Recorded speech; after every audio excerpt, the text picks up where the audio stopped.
there actually are 4 sections.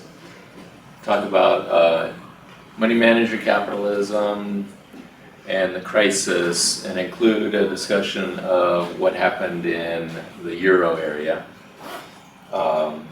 Then reform, and then sort of a summary conclusion of a different way of looking at macroeconomics. When the crisis hit, several people called it a Minsky Moment. I think Paul McCulley was probably the first one to use that term, and then others picked it up, and that's what it was called. And then gradually there was sort of a flood of people turning back to Minsky and using his analysis to analyze the crisis. And they were focused on pretty much what we were talking about yesterday, the financial instability hypothesis, and using that to analyze the crisis. Just to remind you what that hypothesis is based on: the financial theory of investment, investment theory of the cycle. Okay, so investment is the driver of the cycle, this transformation from hedge to speculative to Ponzi until finally the whole thing goes bust. Big bank, big government comes to the rescue every time there's a crisis, but stability is destabilizing, so that sets up the conditions for the next one. If you look at US recent crises, what you find is that they become increasingly severe and they become more frequent. And finally, they're harder to get out of. They're harder to resolve. So yesterday I said our first crisis was in '66, then we had another in 1970, then we had 1974, and then we had a big one in the 80s, the early 80s. So I'm beginning there because my argument is going to be these more recent crises are different from the previous ones and different from Minsky's theory. So in the 80s, our big crisis was first the thrift crisis. Thrifts are savings and loans. These are special kinds of banks that make mortgage loans for the most part. They tend to be small. There were a few that were large, but mostly these are small, and they're sort of community banks that make mortgage loans. And their problem was actually in commercial real estate, not in home mortgages. They were in commercial mortgages. Then, a little bit later, a crisis hit the banks, and this was the big banks in the United States. By 1990, probably every big bank in the US was actually insolvent. And the authorities looked the other way and hoped things would get better, okay? And actually, it turned out okay. Usually, what we call extend and pretend turns out to be a big mistake because the disaster gets bigger and bigger and bigger. That's what happened in the case of the thrifts. That's not what happened in the case of the banks. So I could talk a long time about the thrift crisis. It's very interesting and in many ways very hilarious. Bill Black, who wrote the book, Bill Black, who was my colleague at UMKC, well known for his theories of fraud, worked for the FiscalPolicy at the time, and so he was warning about the crisis coming, and then he had to go after the people who caused the crisis, and wrote a book called "The Best Way to Rob a Bank is to Own One." From his experience, because all these crooks had bought savings and loans, and they were using them and robbing them, and that's why they became insolvent. So anyway, in that particular case, extend and pretend blew the hole up bigger and bigger because we left them open. They were run by crooks, and the regulators, not Bill Black, but the other regulators, actually went around the country telling them, grow really fast. Because if you grow fast, you might, be able to recover your losses and build up some equity, because they all had negative equity. What they did, of course, was grow really fast by making really bad loans. so that their losses became bigger and bigger and bigger. So anyway, that was that one. The banks got in trouble because of developing country debt. So that's why they were in some. The 1980s, we had leverage buyouts. Michael Milken, Americans will know that name. I don't know if you guys had heard of him. He went to prison for what he did in the junk bond markets, deceiving his customers. 1990s, new economy and NASDAQ. This was the NASDAQ bubble and bust. Greenspan had called it irrational exuberance, but didn't do anything about it. And finally it busted at the end of the decade. The 2000s, we had residential real estate. So this is different from the 80s. This one was homes, mostly. And subprime mortgages and all that. I'll talk more about it. And at the same time, we had a commodities market bubble and bust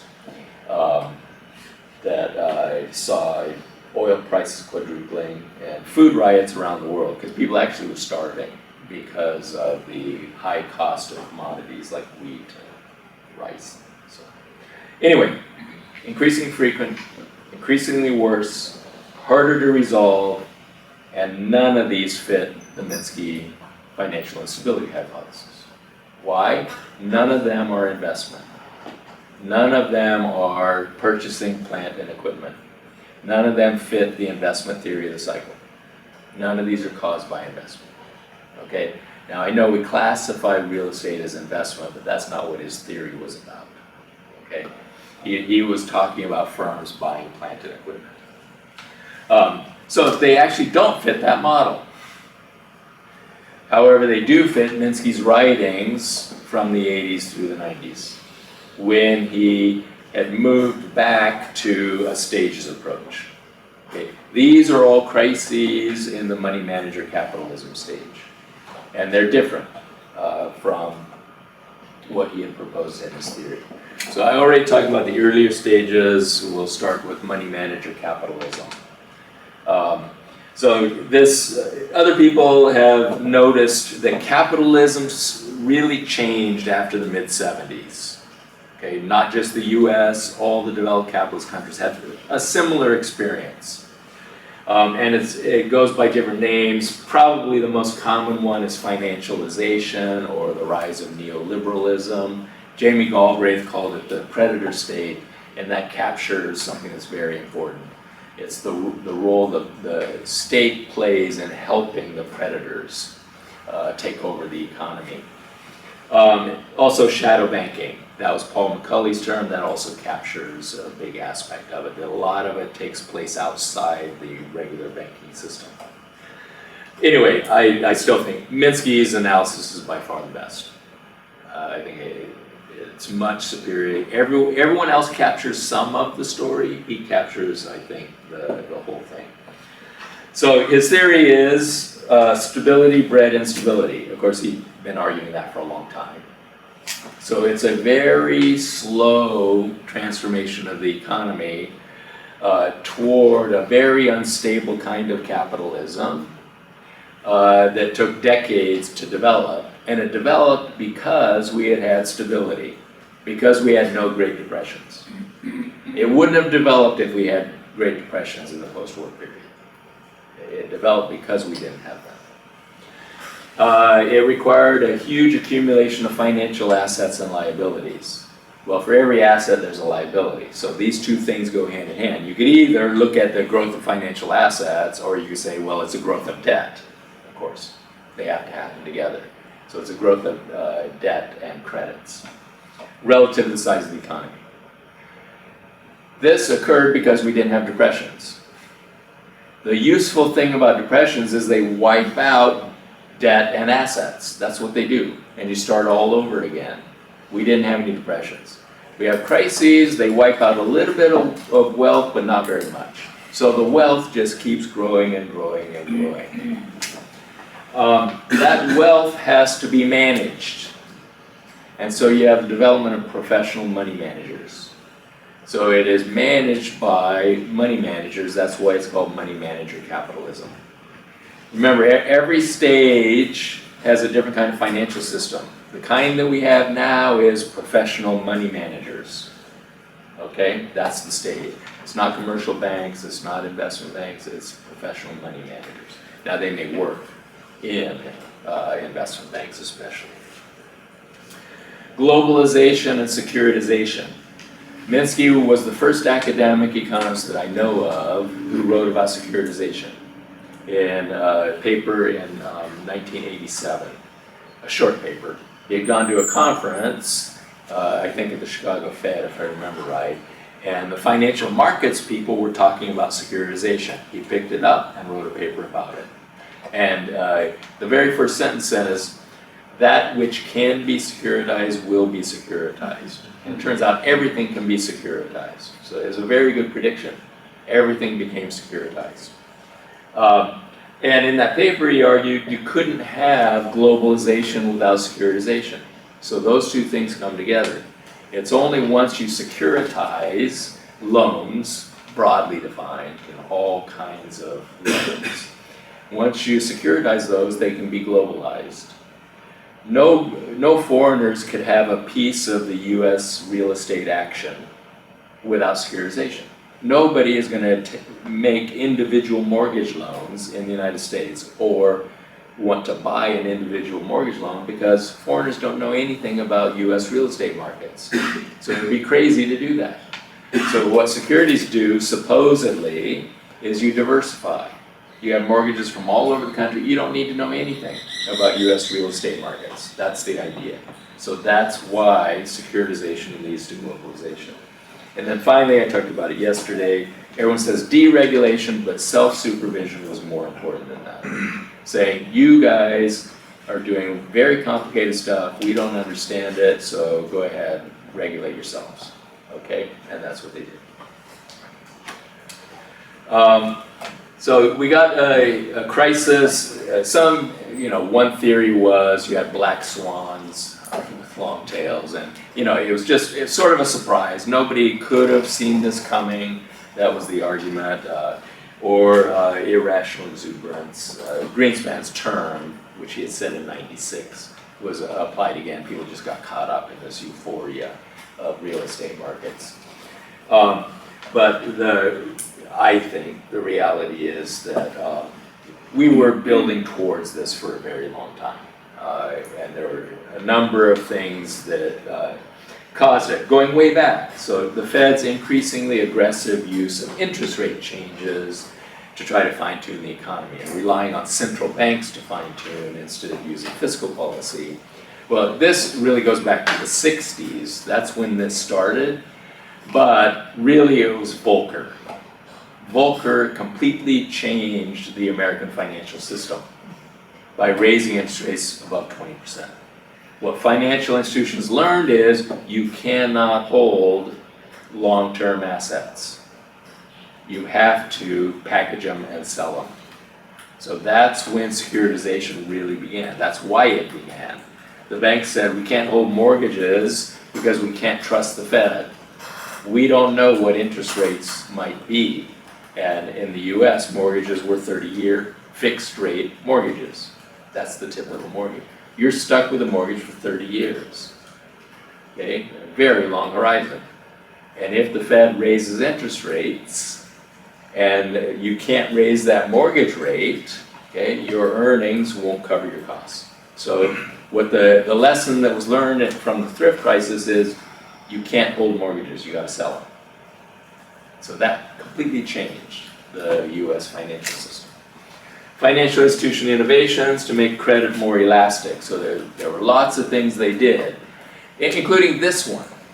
If you get the stuff off your balance sheet by selling it, you can go ahead and make another loan. That greatly increases your capacity to provide loans. They don't count against your capital. Okay? So if the Fed is trying to enforce a 5% capital ratio, and you are quickly selling the mortgages, they're not counted toward your capital ratio. So this greatly increases the supply of loans. By deregulation, gradual removal of New Deal constraints, the big one was Glass-Steagall. Glass-Steagall prevented commercial banks from doing investment type banking. That was removed in '99, although Greenspan had already allowed Citibank to get around these rules. So that allowed them to get into more esoteric stuff than they had been doing. Stagnant incomes and rising inequality, that began in '74. And that meant that to maintain rising living standards, you had to borrow. So that is when we really got the boost to consumer debt and growth of managed money with appetite for risk. And I went to some meetings. So say you have a pension fund. All the pension fund managers go to these conferences where Wall Street is pitching products. Okay, so Goldman Sachs is there. Hey, we have a great new idea. Here's something that you might consider buying for your pension fund. You know, some new kind of derivative. And the pension fund managers, every one of those has to beat the average or they lose their customers. Well, can they all beat the average? No, of course not. But they're all striving to beat the average. How do you beat the average? Well, the belief in financial markets is that there's a relation between risk and return. The higher the risk, the greater the return. And so you take on more risk. So the way that money managers see it is, what is their goal? To buy risk. That's what they're doing. They're buying risk. They're not buying mortgage-backed securities. They're buying risk in the mortgage market, and then they get compensated for the risk that they buy. That's the way they view it. So risk is something you want. Normally you think that risk is something you're trying to avoid. That's not the way the money manager looks at it. Risk is what you want. The riskier the better, because the compensation will be better. Now, of course, you don't want to lose. So I'm not saying that you want sure losses. No, that's not what you're trying to do. But you're trying, within what the only constraint that's really put on them, because, they can be sued. So they're very worried about being sued. If they, buy sure losses, then they can be sued by the pension funds. The standard that's held is, what would a prudent manager buy? Prudent, okay? So you can't be too far away from what others are doing, or it's very hard to make the case that what you were doing is prudent. But prudent, it's not a very, there's no objective measurement of what it is. If the risky innovations had led to losses, they wouldn't have been retained. So we have all these innovations in the post-war period. The problem is, you don't lose if the government intervenes. In a lot of cases, the government does intervene, especially if you're big. We let the little savings and loans fail. Okay. But big banks never fail. They might be taken over. The FDIC might help find a buyer and subsidize the buyer, but they don't fail. So there aren't losses. So that allowed fragility to increase, it allowed managed money to grow, shifted the weight of the financial system away from the regulated, protected banks to pension funds, mutual funds, hedge funds, sovereign wealth funds, and university endowments. That's what Minsky means when he says money managers. So money managed funds are where the weight of the financial sector goes. You could also call these all shadow banks. Shadow banks, there's no strict definition of what a shadow bank is, but all these things would be in the shadow banking sector. So we evolved to a much riskier financial system. There was a nice virtuous cycle going on because the stability encourages innovation, because you're trying to increase your returns, and the stability gives you the confidence that a very high percentage of the new things you try are probably going to be all right. competition, especially from the rising shadow banking sector, encourages you to leverage, because they will take away those high returns from you. You innovate and get high returns, but the thing about financial innovations, unlike, say, drugs, innovations in pharmaceuticals, you can't patent them. Once someone figures out how to securitize, everyone can do it. And as soon as everyone's doing it, whatever profits there were, they're being reduced. So the competition lowers returns. So the only way to increase your return is to increase leverage. So you go from a bank might be leveraged 20 to 1. The investment banks may be originally 30 to 1. And then you start getting hedge funds that are 300 to 1. Okay, so tremendous leverage. If you look at derivatives today, Goldman Sachs has leverage ratios in the thousands. Now derivatives are slightly different because they're contingent. Something has to happen. The interest rate has to move, or inflation has to move. Something has to happen, or a default, in order for those to become good, right? Otherwise they're just notional. So you're not comparing apples and oranges, but the leverage ratios are extremely high, thousands and thousands of times leverage. So you increase leverage. The combination of the innovation, competition, leverage leads to more credit availability. If you move from 20 to 1 to 30 to 1, you increase your capacity to buy assets tremendously. And that pushes up asset prices, which encourages the whole cycle to continue. I'll give several pictures of data. The commercial banks, and the yellow is the thrifts, were 75% of the economy. That's 75% of the financial system. Those are the two most heavily regulated parts of the system. You can see what happens to the thrifts. Okay, we have a crisis, and their share goes down tremendously because about half of them failed. So that took a lot of them out of the system. Commercial banking, you see, falls from 60% to about 20% of the financial system. And what really grows is managed money.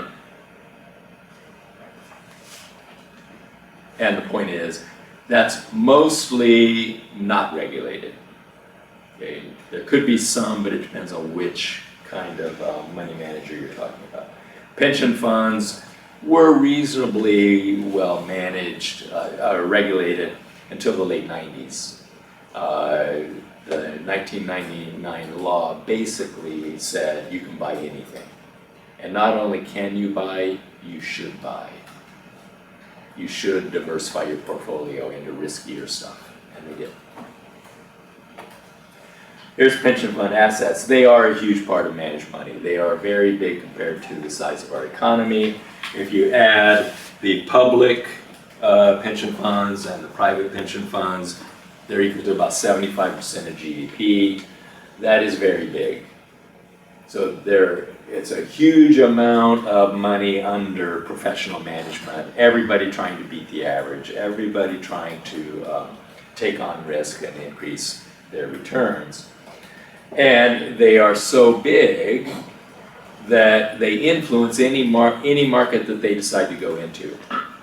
Yeah, I can tell you a whole story about the commodities market bubble, which began when pension funds were allowed to go into commodities markets. They'd always been prohibited from going into them until the dot-com bubble burst.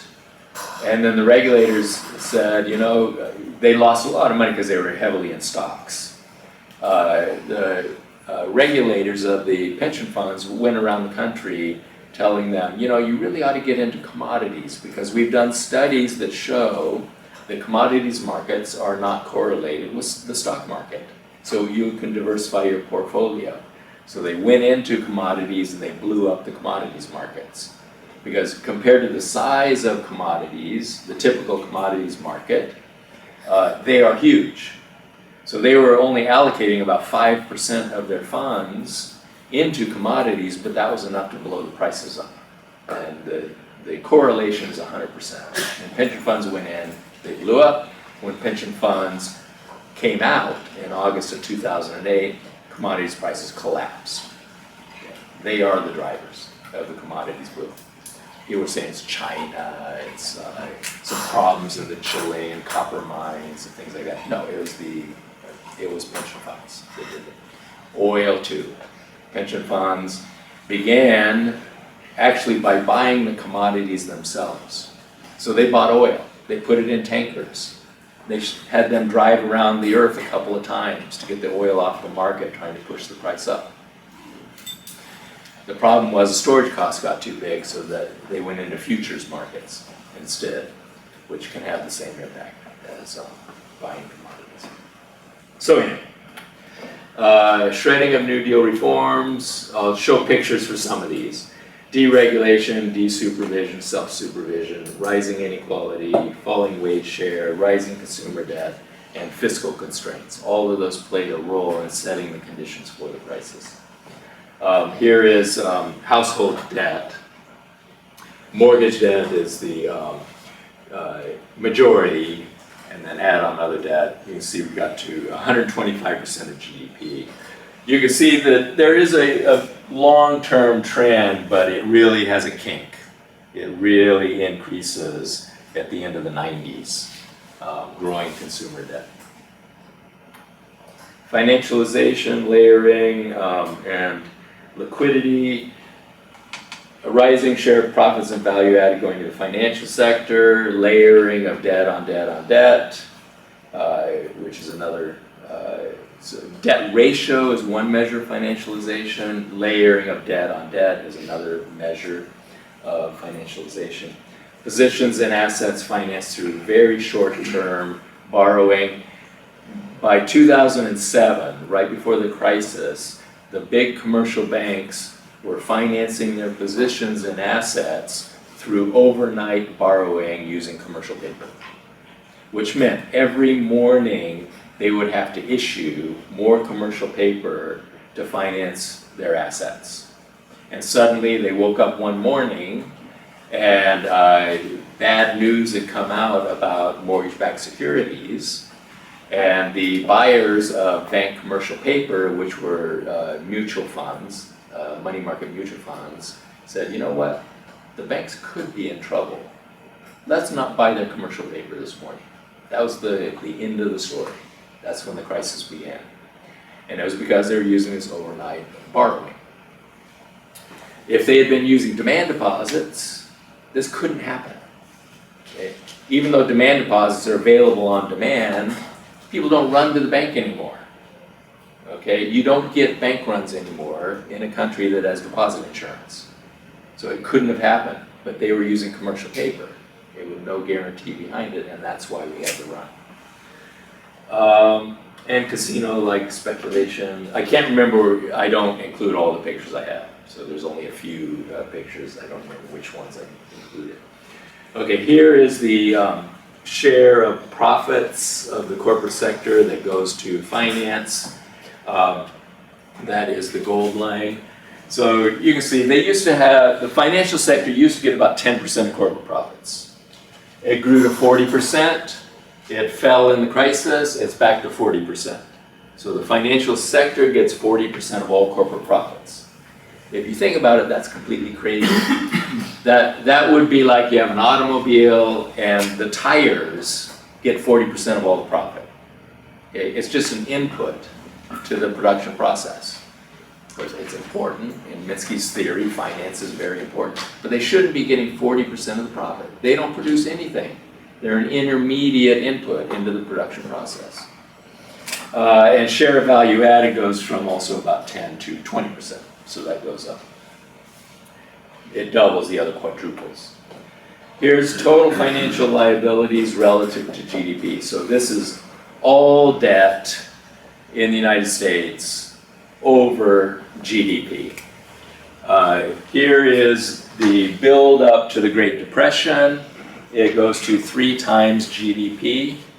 and then we crash. The blue is government debt. That grows a lot, of course. That's World War II borrowing. You can see private debt comes down. A lot of that is because of default, but also a lot of it is just paid off.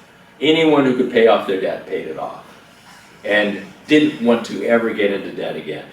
Okay, so people who lived through the Great Depression, they didn't ever want to borrow again because they saw what happened. Gradually over time, you can see what happened. Also, firms didn't want to be in debt. You can see that the private debt grows on trend. Government debt is actually shrinking compared to GDP. Not because we're repaying the government debt, we never repaid it. It's because GDP grows. So it is shrinking on trend. You can see it does grow there, and it's growing again out here off the chart because of the crisis. Okay, this is 2008 right here. Non-financial corporate debt and household debt, you can see these growing on trend, but there is a kink here, and it starts to grow faster at the end of the 80s. Okay, finally, the most interesting one is this one, private finance, which is virtually zero, and it grows to 125% of GDP. So it's about the same size as household debt, about the same size as corporate debt. What is it? This is debt of financial institutions to other financial institutions. That is the layering of debt on debt on debt.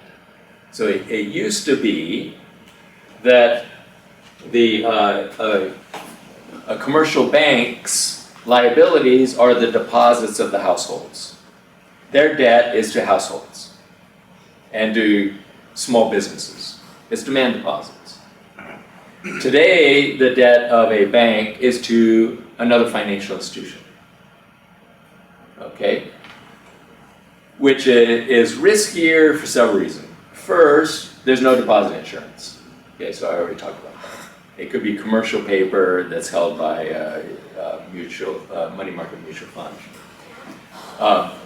That financial institution has issued its debt to some other financial institution, which issues its debt to some other financial institution.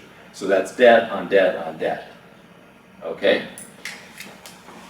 The second problem is that when something goes wrong, okay, it goes through the financial system really fast. Okay? Rather than being contained within a single financial institution because they all owe each other. So if one of them gets in trouble, it runs through the whole system. That's exactly what happened. I can remember when the Minsky conference started. Here's 1990. Here it is. Okay, it grows bigger after that. There was one economist who was watching this, Jane D'Arista, who's a post-Keynesian. She came to the conference, and every year she would show the numbers, and everybody in the audience sitting there said, "This is just one bank owing another bank. It all nets to zero. Who cares?" This was the attitude of everybody in the audience. Who cares? It can't matter because it nets to zero, right? Well, that's where the crisis began. That is really what the crisis was all about. There were, depositors never ran on banks in the United States. There was a run in the UK, but that's because they only had 90% deposit insurance. Which was stupid, because when there's a crisis, are you willing to lose 10% of your deposits? No. Everybody gets in line to get their deposits out. You might as well have zero. So they had to raise it to 100% to stop the run. But in the US, ours was, essentially 100%, up to $100,000. Okay? So you could still have gotten a run, but we raised it to $250,000 to stop that. So anyway, really this is where the global financial crisis started. There were other problems too, but that's why the problem was so big, because of financial institutions owing others. In the run-up to the crisis, when Greenspan was chair, It's true that he did say irrational exuberance in 99. The markets, 96, sorry. The markets reacted against him. You know, who is Greenspan to, you know, take away all of our fun because we're in a speculative bubble and people are making lots of money. Greenspan never said it again publicly. We can read the transcripts and we know that they were worried about it, but they refused to say anything publicly and refused to do anything about it. They just let it go. When Bernanke came into office in 2004, he wrote this very famous paper, "We've entered the era of the great moderation. Nothing bad can ever happen again." Okay, so how do markets react to that? We know the Fed is going to bail us out no matter what. Okay, they're not going to let anything bad happen again. So that is when the worst practices started. So things were pretty bad, but from 2004 on, as Bill Black said, it was all fraud.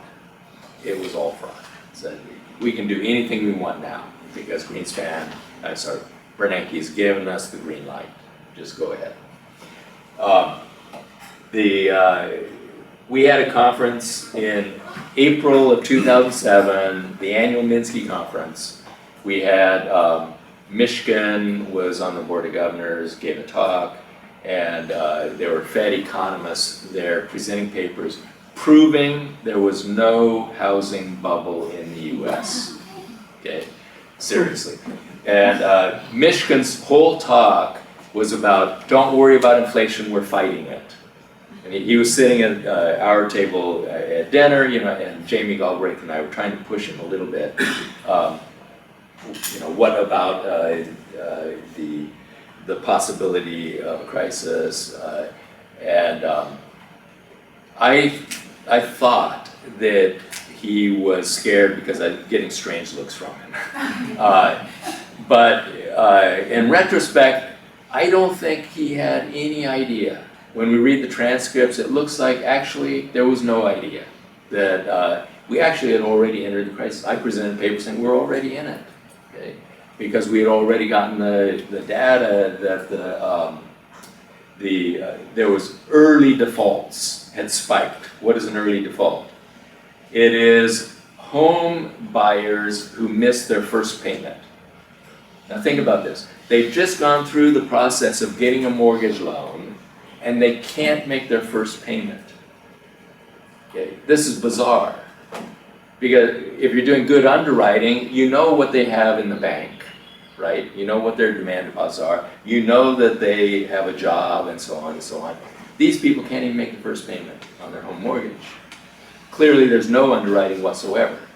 And so I said, it's already there. And that's when the commercial paper market froze up. So anyway, they're saying there's nothing wrong. And President Bush got up also and said the fundamentals are strong. That term is from him. The reality was we had the biggest debt, equity, commodity, and real estate bubbles in human history, all at the same time. And it was obvious. In 2007, I wrote a paper saying that this is the biggest commodities market bubble the world has ever seen. It dwarfs anything we had ever seen before, and it was the pension funds that had done it. Propped up by big government, big bank, we hadn't had any debt deflations to clean out the system. Okay, I also mentioned the fiscal stance of the government. Federal government started running budget surpluses in '96. That continued for 2.5 years. Clinton said we're going to run a surplus for 15 years and retire all the government debt. The economists and the newspapers all reacted, this is fantastic, finally the US government won't be in debt.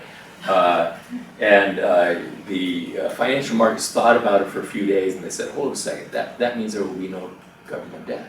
And then they thought, that's going to be terrible. So the Fed started holding conferences, what are we going to do when there's no government debt?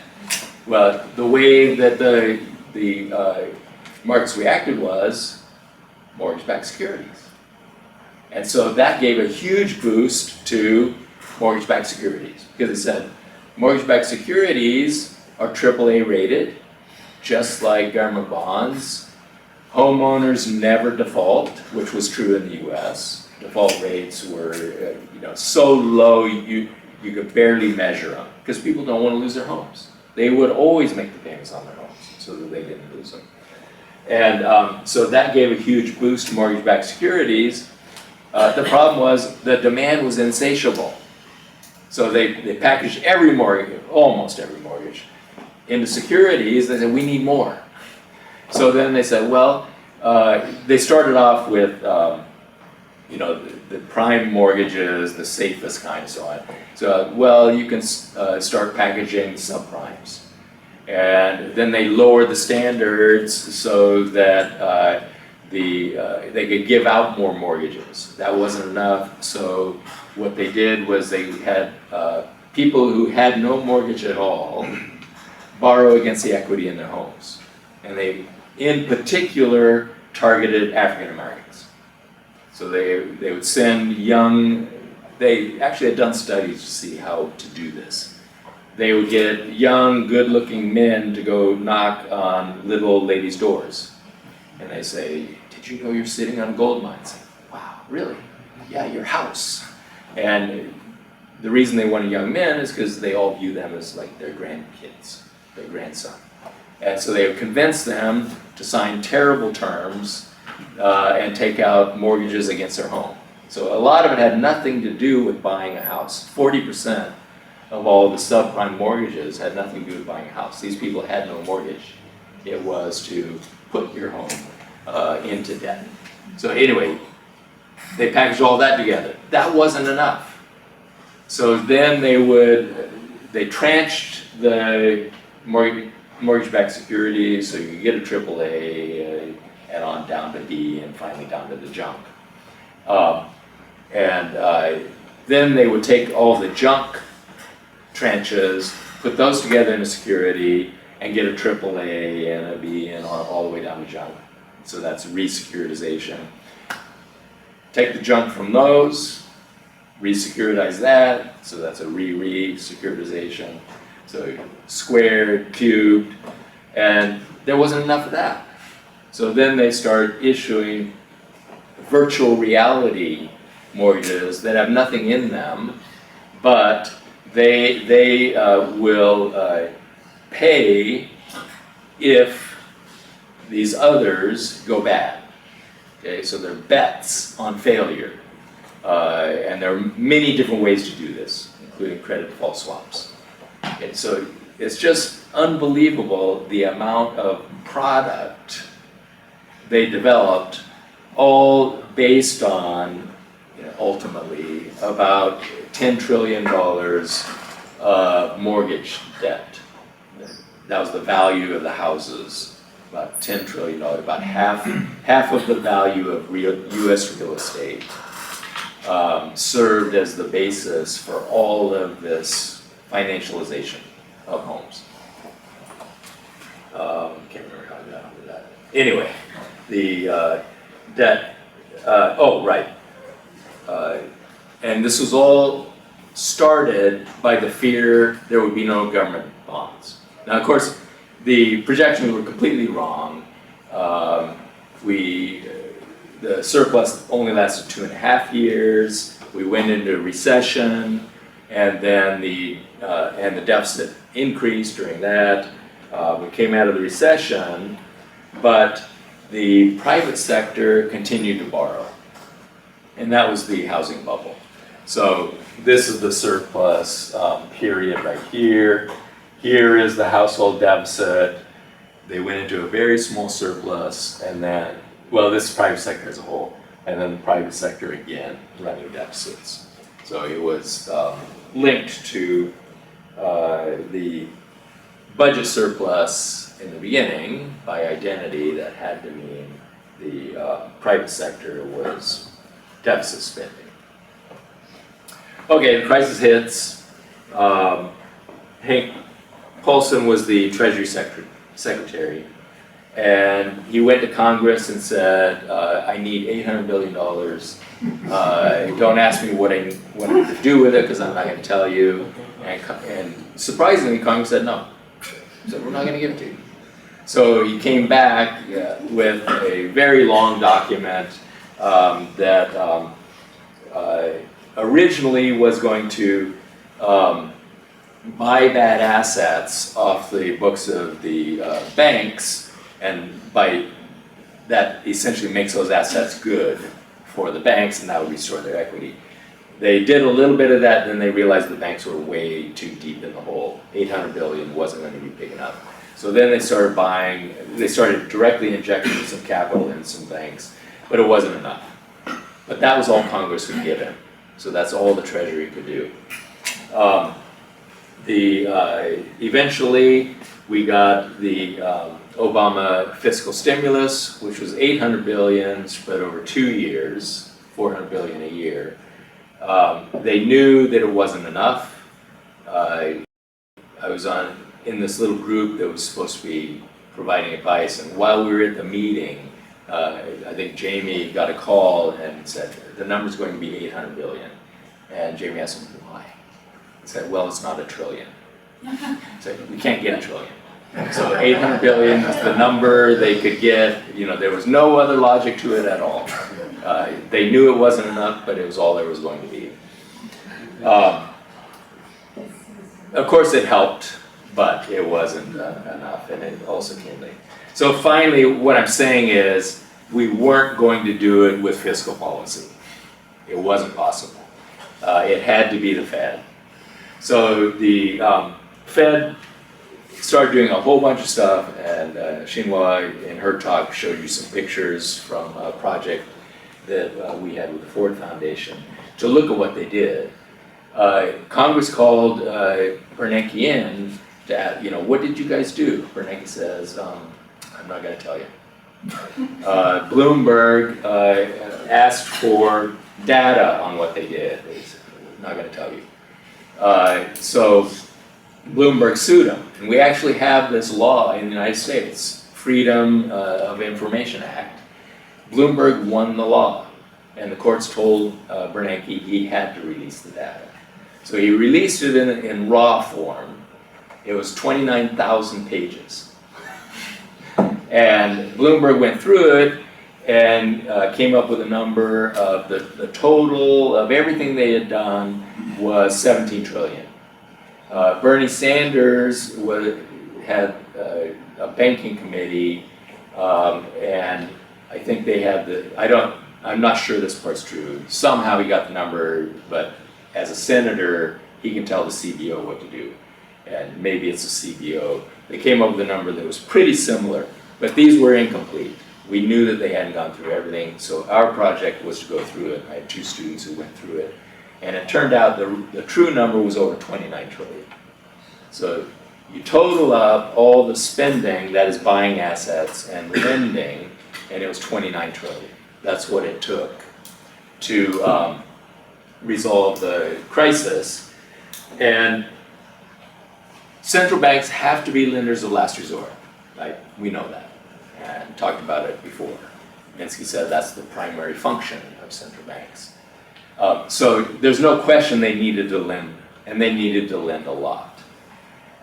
But the Fed is guided by the Federal Reserve Act, and about 40% of all the lending they did was illegal. They're not allowed to do it. They're pretty much able to lend to a chartered bank without limit. So that's perfectly legal. They're not allowed to lend to things like money market mutual funds. Those are not chartered banks. But it went way beyond that. They had a special program. This was not the title of the program, but this is the program. It was the Real Housewives of Wall Street program. They lent to the wives of Wall Street CEOs to buy bad assets. Seriously.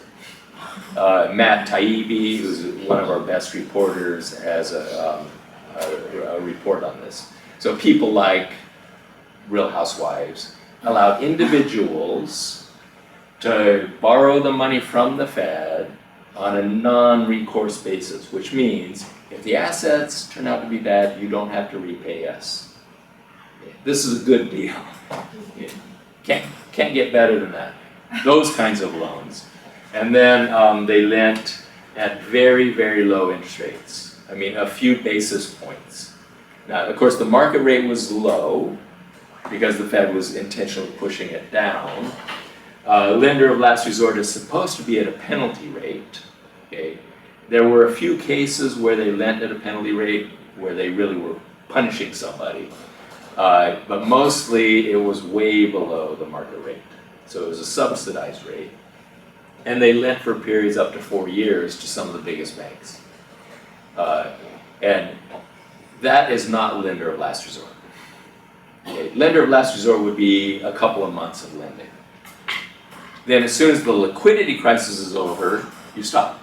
But the liquidity crisis was over, but these banks were still insolvent. So what the Fed really was doing was subsidizing them. If they could get their funds at a low enough cost, eventually they could recover. That's what the Fed was thinking. Okay, let's move on to the euro. Remember, so I'm telling you that this is the analysis we had always used, okay, before the crisis. So I'm telling you how MMT saw the euro, and then I'll talk about the crisis. So the way we saw it from the beginning, if you look at my 98 book, there's a section on the euro, lays all of this out. And I'll give you some quotes too here. So the member states are giving up their own sovereign currencies and essentially adopting a foreign currency. So it's sort of like dollarization, which some countries around the world do. They became much like a USA state. So we did an analysis, Stephanie Bell, began Kelton, wrote a paper on this, looking at them as if Greece is, Mississippi, and France is New York, and so on. They're users of the currency, not issuers. They're constrained in their spending, tax revenue, and bond sales have to be the source. And then finally, the willingness of the ECB to lend, but the ECB is not supposed to lend to them. They had no fiscal equivalent to Washington. Each country was responsible for its own fiscal policy, and they were constrained in the same way a US state is constrained. So it's something like pegged rates or currency boards. Here's Warren Mosler in 2001. What was the date? Yeah, this is we had a conference on the euro in London in the late 90s, and we put out a little book on the euro then. Then there was another conference at the New School, and I think that's where this paper and the next paper come from. The EMU added the ECB to manage the payment system, set the overnight rate, intervene in currency markets. So, those are all things that central banks normally do. The EU Parliament has a small budget and limited fiscal responsibilities. So their equivalent to Washington is the EU Parliament, but its total budget is less than 1% of Euroland GDP. So it's an extremely small budget, and it doesn't have the power to issue currency. Its funding comes from the member nations. So it actually doesn't increase fiscal capacity at all, because the member nations have to make donations to it to fund it. So reduce their own capacity and give them some. So really all it does is redistribute spending, and that's what it did. It redistributed to the poorer nations. So if you drive around Sicily, you'll see beautiful roads. Okay, that's the European Parliament. That's what they did. It's one of the reasons why Britain left, because they had been subsidizing roads in Sicily. And the English eventually got tired of that. Member nations have most of the responsibility. That, according to Warren, the two that will be most problematic are unemployment compensation and deposit insurance. Those are going to be where the problems start. Also, all previous national liabilities were converted to euros. So whatever debt they had became a euro debt with ratios as high as 105%. There's Italy. And they have the unfunded liabilities of future pension funds and so on. If global growth slows, the nations in the EMU could have falling tax revenues, problems with their banks, and a liquidity crisis. Without deposit insurance and their own lender of last resort, so the member nations could not do what the Fed did. They can't create 29 trillion of euros if they needed to bail out their banks. They have to actually raise the funds through either taxing, borrowing, or ask the ECB to bail out their banks, and the ECB is prohibited from doing that. So without deposit insurance and their own lender of last resort, systemic financial risk is ever present. Bank failures, increased transfer payments, rising debt burdens, loss of confidence in the banks, and a payment system shut down. It'll begin as a liquidity crisis, then affect the entire payment system. Only the ECB can bail it. In 2001, that's exactly what happened. Okay. If the ECB had not finally said whatever it takes, they could not have survived the crisis. Here is Stephanie. I think this is in the same conference. So most people think the weakness of the EMU is loss of independent monetary policy, so the individual nations can't set their own interest rates, and the fiscal constraints are too tight because there's a 3% deficit limit.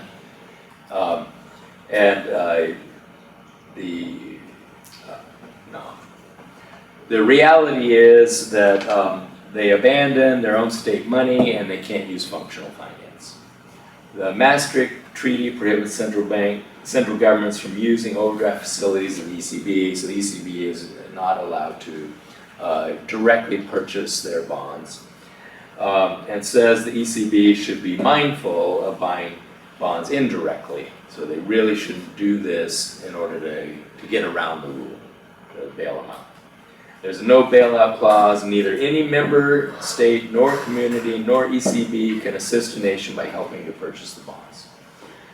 The MMT argument is it's not the 3% or 60% rules nor giving up monetary policy that will be binding. It'll be giving up the option of functional finance. Member states have to sell government bonds to cover their deficits. They're not free of default risk. Those with higher debt ratios face higher rates. As the debt ratio and interest service rise, they might not be able to service by borrowing, so they become Ponzi states that are cut off. May not be able to increase the tax rates when they need to because the factors of production can move across the borders and take advantage of lower taxes. She had another paper called Convergence Going In and Divergence Going Out. I don't have a slide on it. Convergence going in meant that after the euro is adopted, the interest rates on government bonds will converge. That was the theory. And then she's arguing there will be divergence going out as markets discover that Greece is not Germany. Okay, so the thinking was, and part of the reason for the formation of the euro was everybody will be able to get German interest rates because we all use the same currency. And Stephanie is saying that the markets will realize that there's a difference between Italian government bonds and German government bonds. If you look at a graph of interest rates, comparing them to the German rates, you see exactly that. There's convergence, there's not much of a gap at all until the crisis hits the US, and then immediately divergence, where the spread is 10 percentage points above the German interest rate. Wynne-Godley, 2000. Without an expansionary fiscal policy, real output cannot grow for long. And they are fiscally constrained. So real output can't grow for long. Let's return to the sectoral balance approach. So this is the way Wynne-Godley was analyzing things at the time. Assets and liabilities cancel each other out, loans create deposits, net financial assets have to come from outside the domestic private sector. So the private sector surplus equals the public sector deficit plus the current account surplus. Went through that. What if you're a country that can't run a current account surplus? then the private sector can achieve a surplus only if the government's deficit is bigger than your current account deficit. So for example, you could have a private sector surplus of 1% if you had a budget deficit of 4% and a current account deficit of 3%. The minus sign is because it's a deficit. Okay, so you get the picture. Countries with current account deficits are going to be in trouble within the euro because they can't just expand their budget deficit. Here's 2012. There will be some change of this over time, so this is just a snapshot, but the general view is always going to look the same. Most countries have current account deficits. A few countries have current account surpluses, and really only 2 have significant ones. It's Germany and the Netherlands have current account surpluses, and virtually everybody else has a current account deficit. So there are 2 countries that are going to have a pretty easy time of having low budget deficits, and private sectors that are in okay shape, that is running a surplus. The rest of them are going to have budget problems with budget deficits, and probably private sector surpluses are going to be too low. Their private sector is going to be financially unstable. That's the problem. Paul Krugman made one important contribution to macro that I know of. This is the only one. We call it the Krugman cross. So he came up with this, and it really is brilliant. Okay, it's a brilliant way to show the sectoral balances. He did it, and then he went back to ISLM. Very strange. I don't know why he moved back. So anyway, we need 3 dimensions, so I'll do 2 dimensions, and then we'll add the third one. As you move up, you have a bigger fiscal surplus. Move down, a bigger fiscal deficit. Move left, you have a current account deficit. Move right, you have a current account surplus. Okay? We add the third sector. That's the domestic private sector balance. So it's on the diagonal. As you move left, you have a private sector deficit. As you move right down, you have a private sector surplus. Okay? So we have 6 different regions. And this ensures the sectoral balance holds. Okay? This just shows that as you have an increasing domestic private sector surplus, you're moving down this way, and it has an implication for the current account and also for the budget.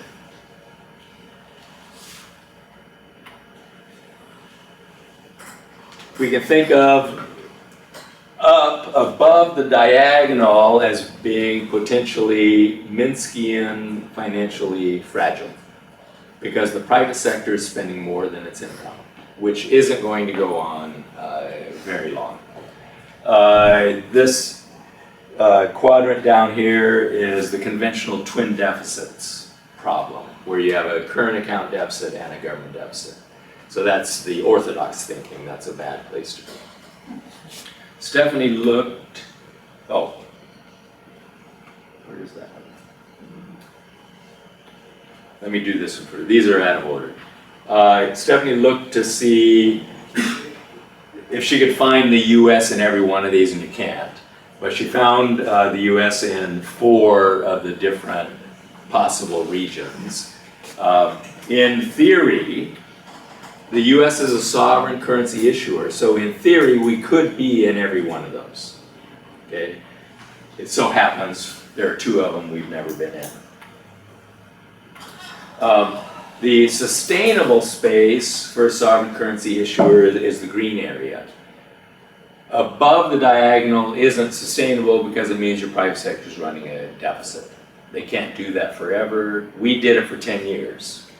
Okay? So you can do it for a while, but it's not sustainable because they get too indebted. here's the permissible space according to Maastricht, because you can run a deficit of 3%. So anything in the green area is permitted by the Maastricht criteria. But you can't be above the diagonal and be sustainable, so only this triangle is sustainable. So anywhere in there could be sustainable. However, if you have a current account surplus, you can be in this square, well, rectangle, I guess. If you have a current account surplus, if you have, if you want to be sustainable, you got to be below the diagonal. And finally, to be sustainable, if you're a current account deficit country, here's the possible space, you have to be there. So the majority of all the EMU members have to be somewhere. That's the sweet spot. That's the only place that will be sustainable and permissible. Stephanie put this together. There's a lot of slides, but it's fast. It's fun. Here we are before the EU, before the EMU, sorry, before the Euro. Italy, Ireland, and France are the current account surplus countries. Germany is a deficit country. And then the Euro, well, countries are trying to move toward the Euro. The Euro is adopted.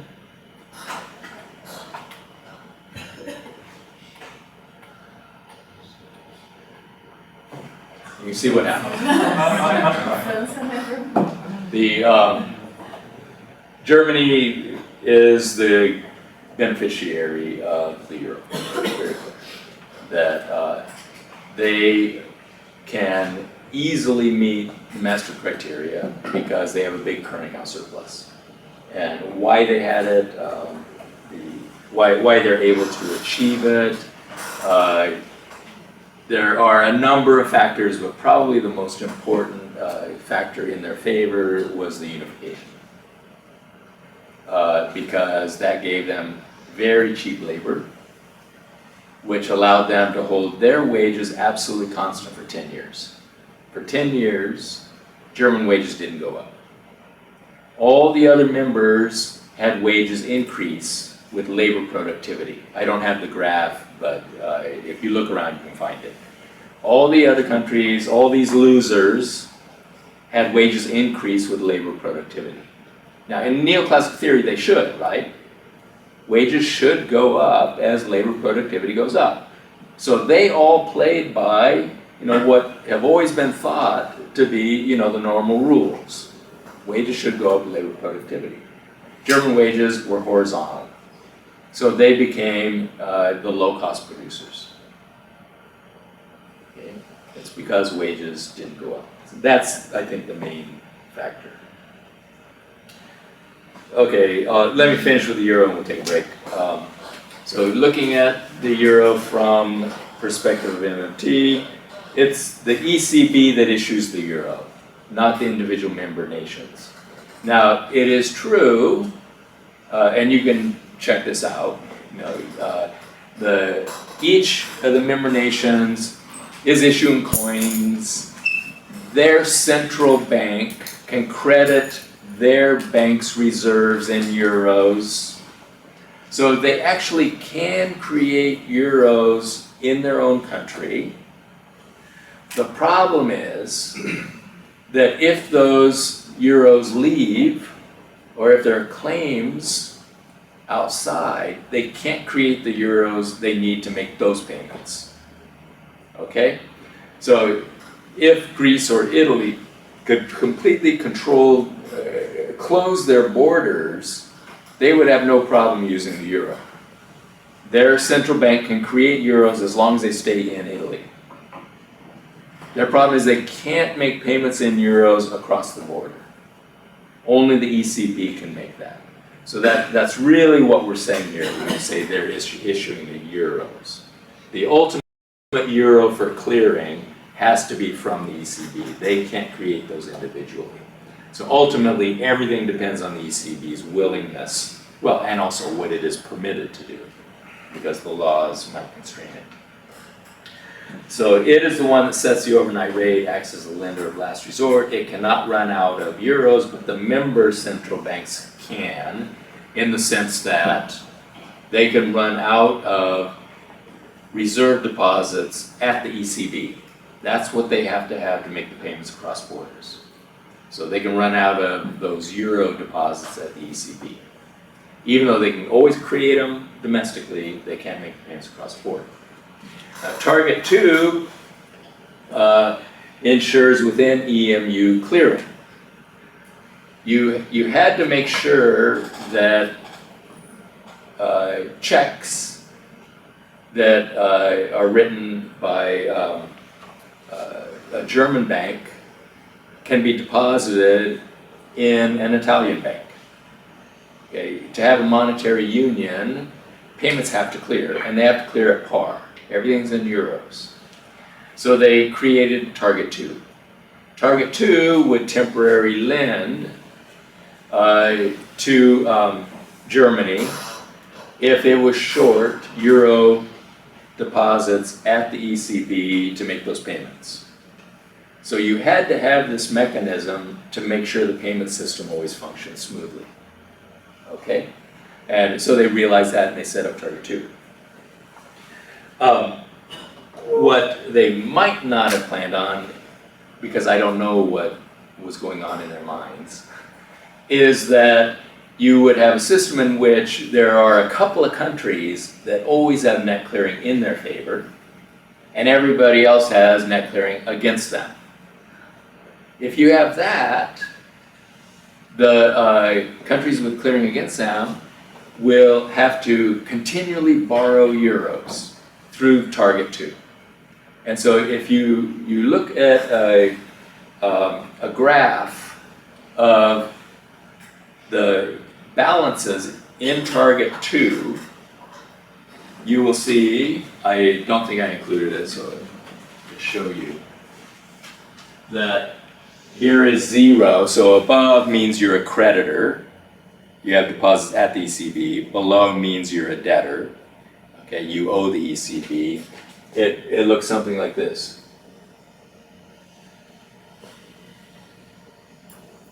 And of course, it has to be a mirror image, okay, because for every creditor there's a debtor. And here you have Germany and the Netherlands, and everybody else is down here. Okay, and so I'm saying what probably wasn't planned was that you would have all these countries that year after year are increasing their indebtedness to the ECB. And that's necessary to allow payments to clear. Essentially, the ECB has no choice except to lend to them, otherwise checks bounce. Because they don't have positive balances at the ECB to clear checks. So the ECB is sort of passively always lending them euro reserves. And that is what allows the current account deficits to continue year after year after year and getting bigger and bigger and bigger. It is Target 2. And I don't know if the ECB had realized that. Some people have tried to argue that the crisis in Euroland is a current account crisis. It's a balance of payments constrained problem. So you can sort of apply what Latin Americans use to the euro area. So there's some people who argue that the crisis, that's all it is, it's just another currency crisis. Okay? I think that that's not a good way to look at it. Okay. The problem is the setup of the euro and the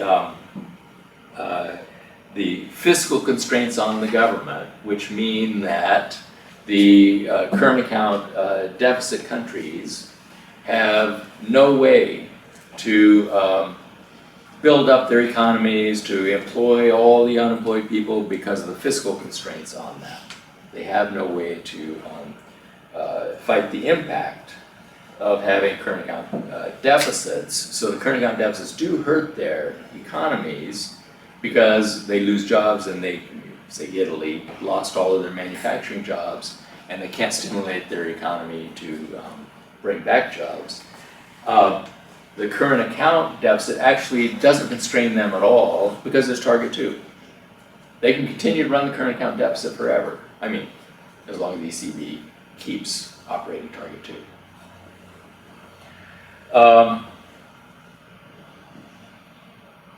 Financial markets, the ECB is setting the overnight rate, but financial markets determine the other interest rates.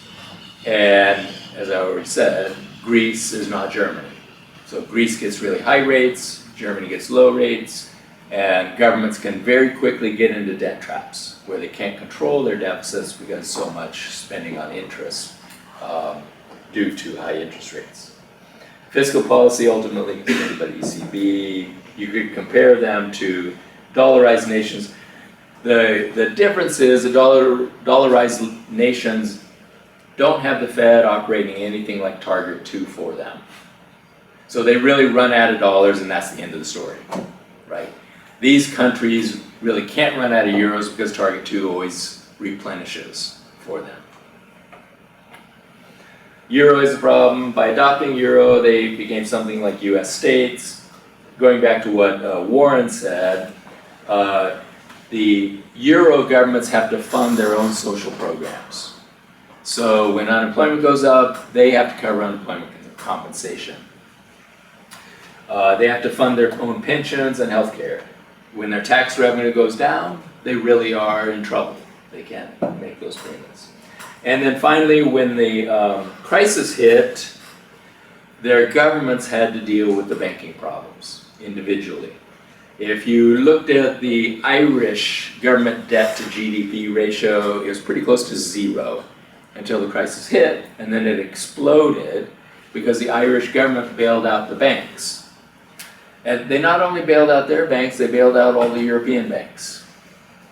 So I would say it was the greatest act of charity we've ever witnessed in the world, because then they had to impose austerity because they had a huge budget deficit.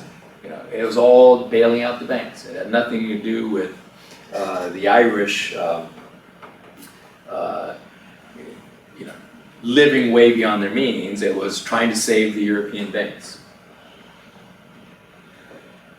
Stephanie had come up with the data when she did that analysis saying they're like US states. And so she found the highest debt ratios. This is updated, it goes through 2008. The states with the highest debt to state GDP ratios. So this would be equivalent to the Italian government debt ratio. And you can see what range they're in, up to 17%.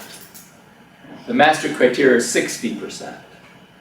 And so when we saw this data, we said 60% is 5 times too high. The problem isn't that the Maastricht criteria are too tight, it's that they're too loose. Markets won't allow US states to go above these levels. They start to go above, what happens? The credit raters downgrade them, which cause their interest rate to explode. So they immediately cut government spending and raise taxes. Okay?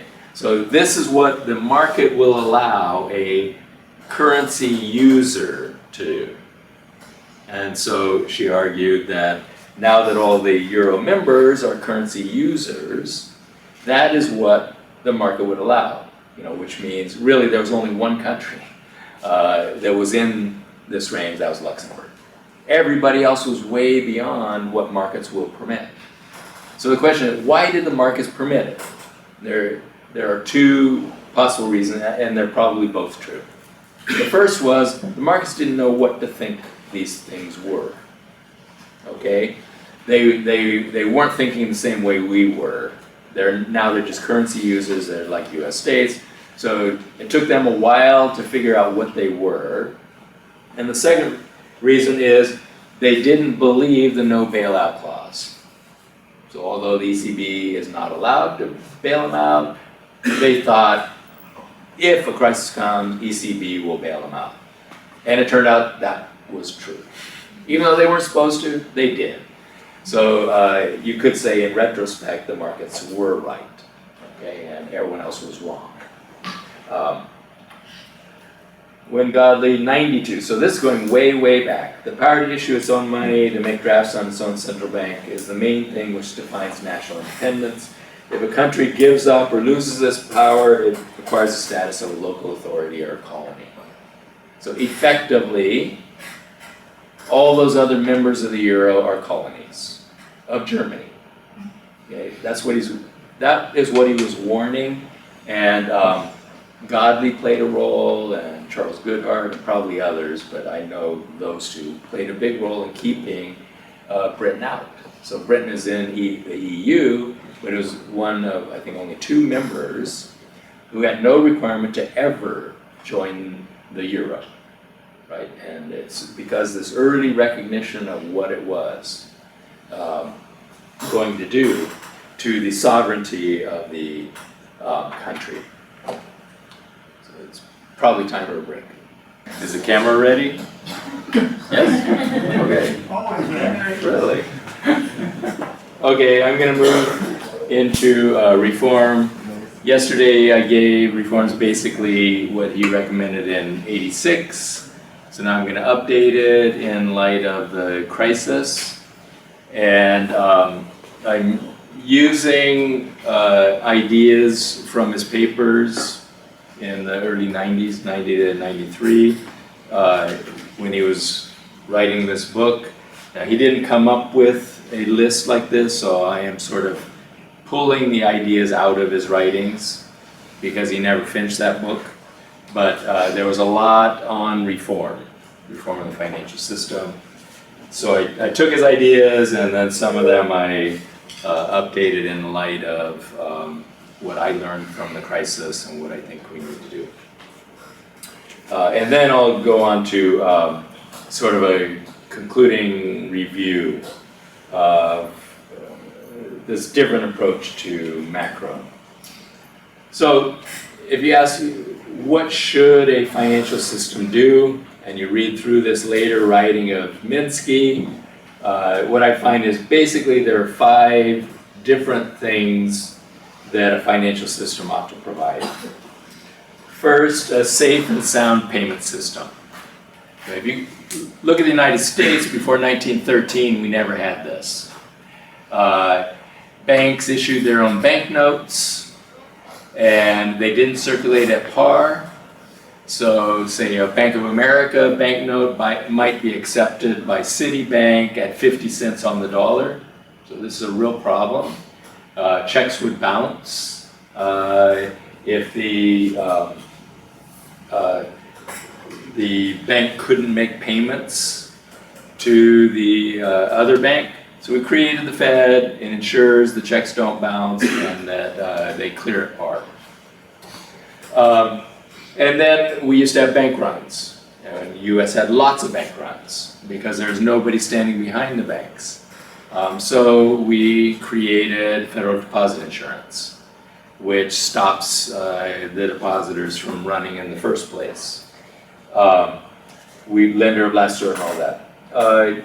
So, you know, Minsky wrote quite a bit on this because in the early 90s there was a lot of discussion about are we doing it the best way we possibly could, and in particular there were a lot of calls for eliminating the deposit insurance and just letting the free markets regulate the banks again like we used to have, which isn't too appealing based on our history, or going to what's called 100% reserve banking, where banks that issue deposits have to hold 100% reserves against their deposits, in which case there's no chance that they wouldn't be able to make the payments as they come due. How would you hold the reserves? Well, obviously you're not going to hold it in cash because then you're subject to bank robberies. So it's going to be reserves at the Fed, and then most proposals also say and government bonds, because the idea is there's no default risk on federal government bonds. So that would provide you a safe and sound payment system.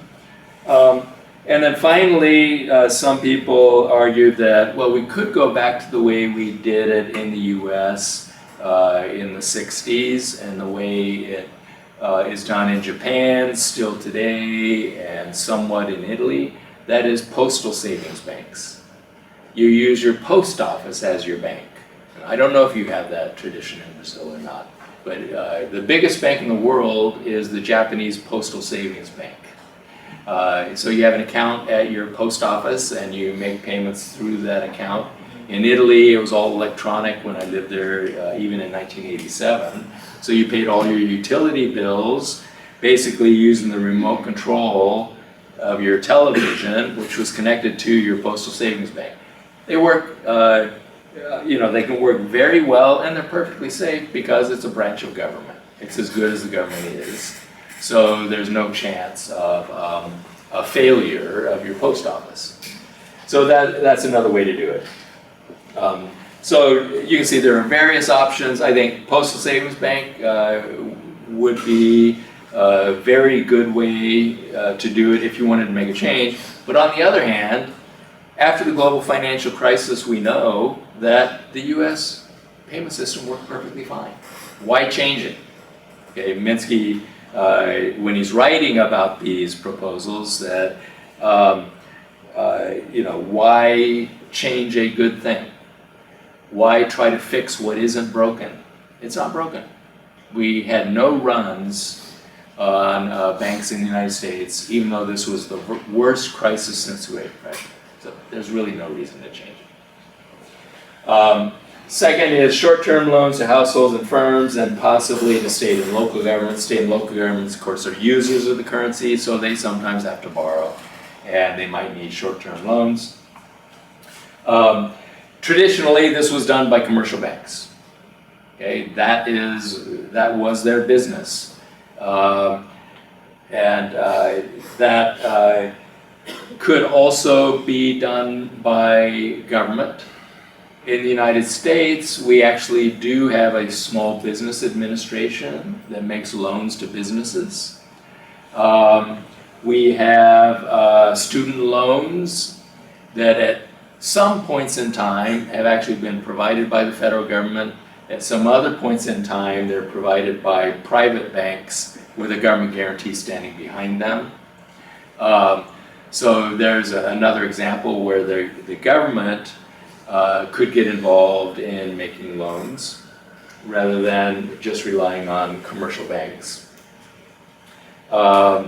Minsky, when he came to the Levy Institute, one of our first forays into policymaking was a proposal to establish a system of community development banks. So this is sort of like your development bank, but these would be very small. They would be in every community in the United States.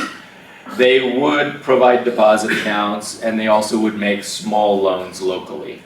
So that was Minsky's favored way to do it. Remember, he liked small banks, and the idea was these banks would be in the community, so they would know their borrowers. The borrowers would know them, so you would have good customer relationships. The key point is that if you want to minimize the risk, you need good underwriting, which means the loan officer sits down with the borrower and they find out, what is their capacity to service the loan? How will they be able to make the payments on the loan? You look at their income, how long they've been on the job, are the most important considerations. Then you also might consider their assets and their credit history and all that stuff. The problem is, for the most part, the big commercial banks don't operate this way anymore, as I've already talked about. They're going to securitize it. They could care less if you're ever going to make a payment on your loan. So they have no incentive to do good underwriting. They don't have the loan officers that they used to have who would be able to make loans, the kinds of loans I'm talking about, right? Because they don't plan to hold them. So it would require, if we're going to stick with commercial banks doing this business, it would require getting them actually focused on doing it again, because for the most part, they're not. Now, small local banks do this. Okay, so there are banks that do this kind of business and could take up the slack. A safe and sound housing finance system. Housing finance in countries where home ownership is broad, as it is in the US, most Americans own their homes. You need a safe and sound way to finance homes. We created that in the New Deal. It was the New Deal that made home ownership possible for average people. Before the New Deal, the typical home loan was 7 years with a balloon payment at the end. You had to pay all of the loan at the end of the mortgage, and that was unaffordable for lots of people. What we moved to was a 30-year loan with a fixed interest rate. So the homeowner doesn't face any interest rate risk. You know what the interest rate's going to be. It can't go up. It also, well, it can go down. The reason is because you could refinance. So this actually gives a big advantage to the borrower at the expense of the bank. Because whenever rates go down, their customers will all refinance into lower rates. And if they want to keep their customers, they have to provide them the lower rates. So in a way, they take all the downside risk, and the customers have no upside risk because rates can't go up on them.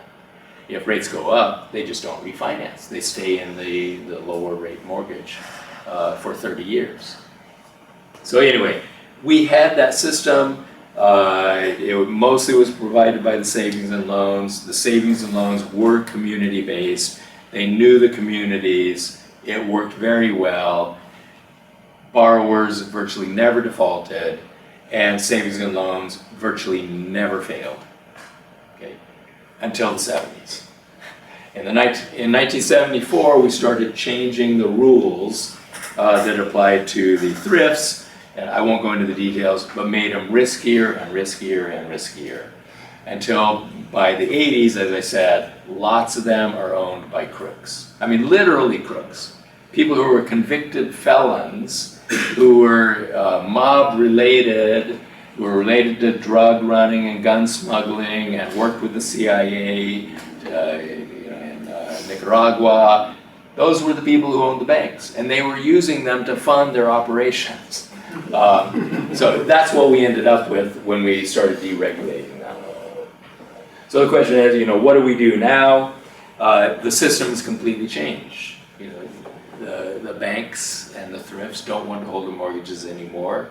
Now we have a system that is risky, lots of defaults, and lots of thrift failures, and has made home ownership more expensive for lots of people because they get into bad mortgages, bad terms, floating rate mortgages, so that when rates go up, they get hit with higher payments. And worse than that, the mortgages will be what we call hybrid, where you get a teaser rate, a low interest rate for a few years, and then it kicks up maybe 10 percentage points. So for the first couple years, you can afford your mortgage, and then down the road, it's completely unaffordable. You can't make the payments. People get into that either because they don't understand it, which is common. They don't understand the terms. Because they're desperate, they need a place to live, and they have to have the mortgage, they gotta buy a house.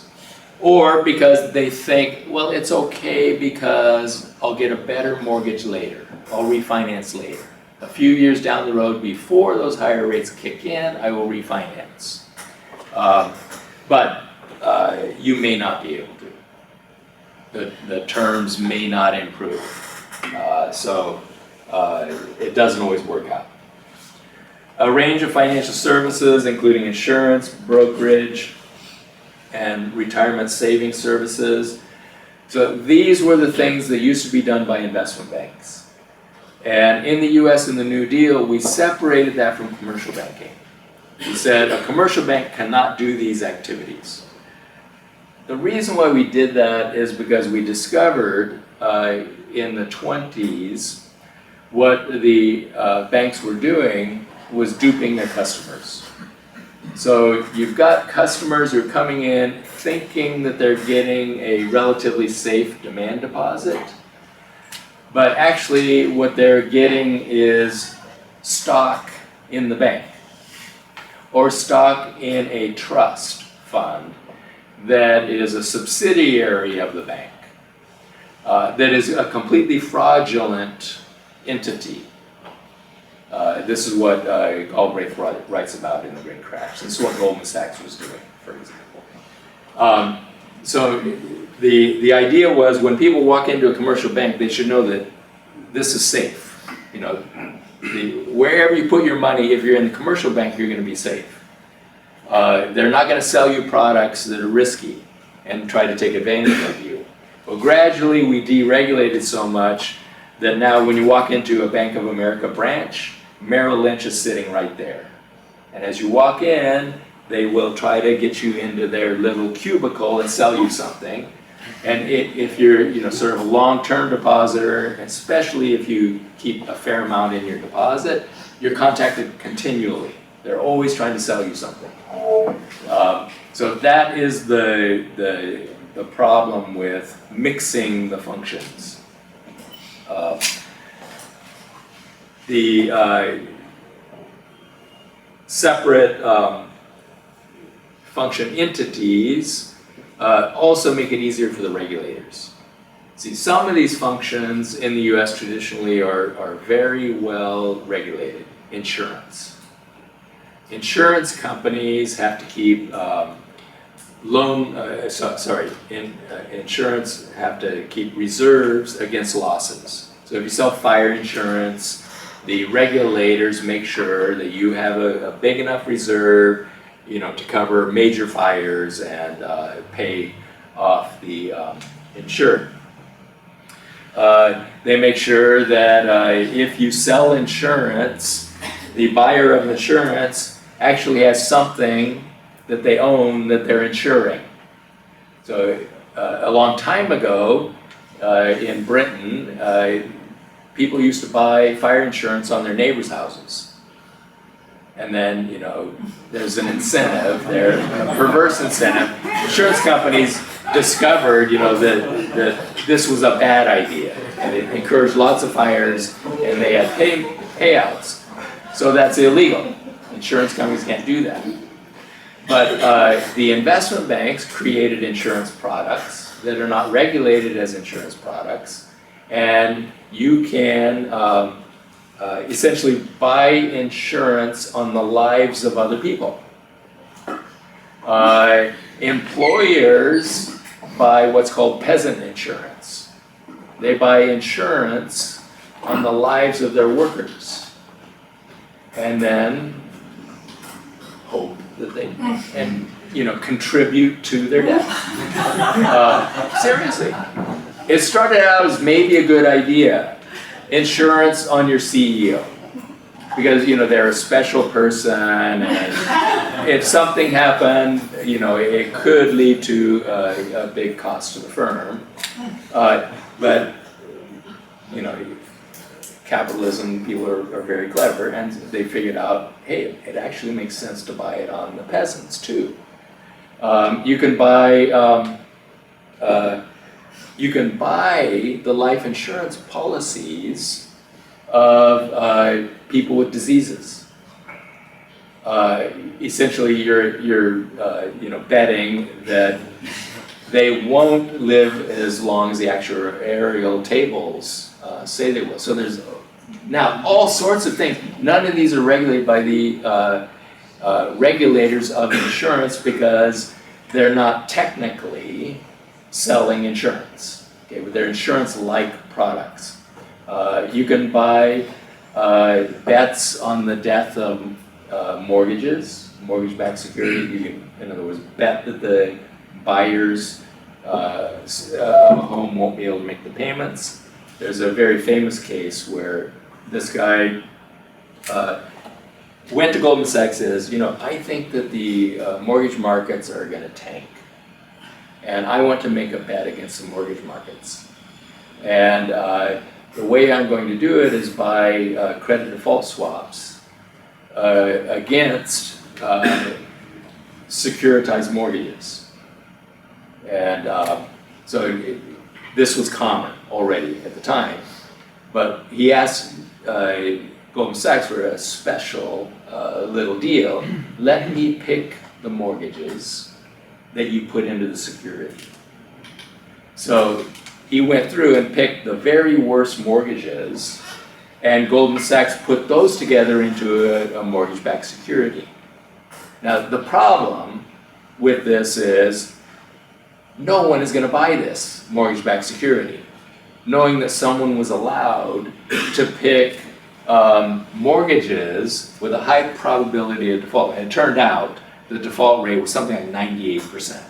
So the guy was good at picking bad mortgages. Okay, who's going to buy that mortgage-backed security when you know that none of those people are going to be able to make the payments? Well, Goldman Sachs solved the problem. They sold it to their own customers.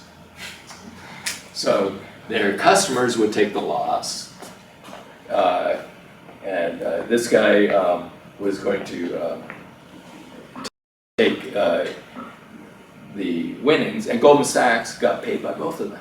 So it was a great deal for Goldman Sachs too. The only people who lost were, well, the homeowners lost their homes, and then Goldman Sachs' own customers lost, who had bought the mortgage-backed securities.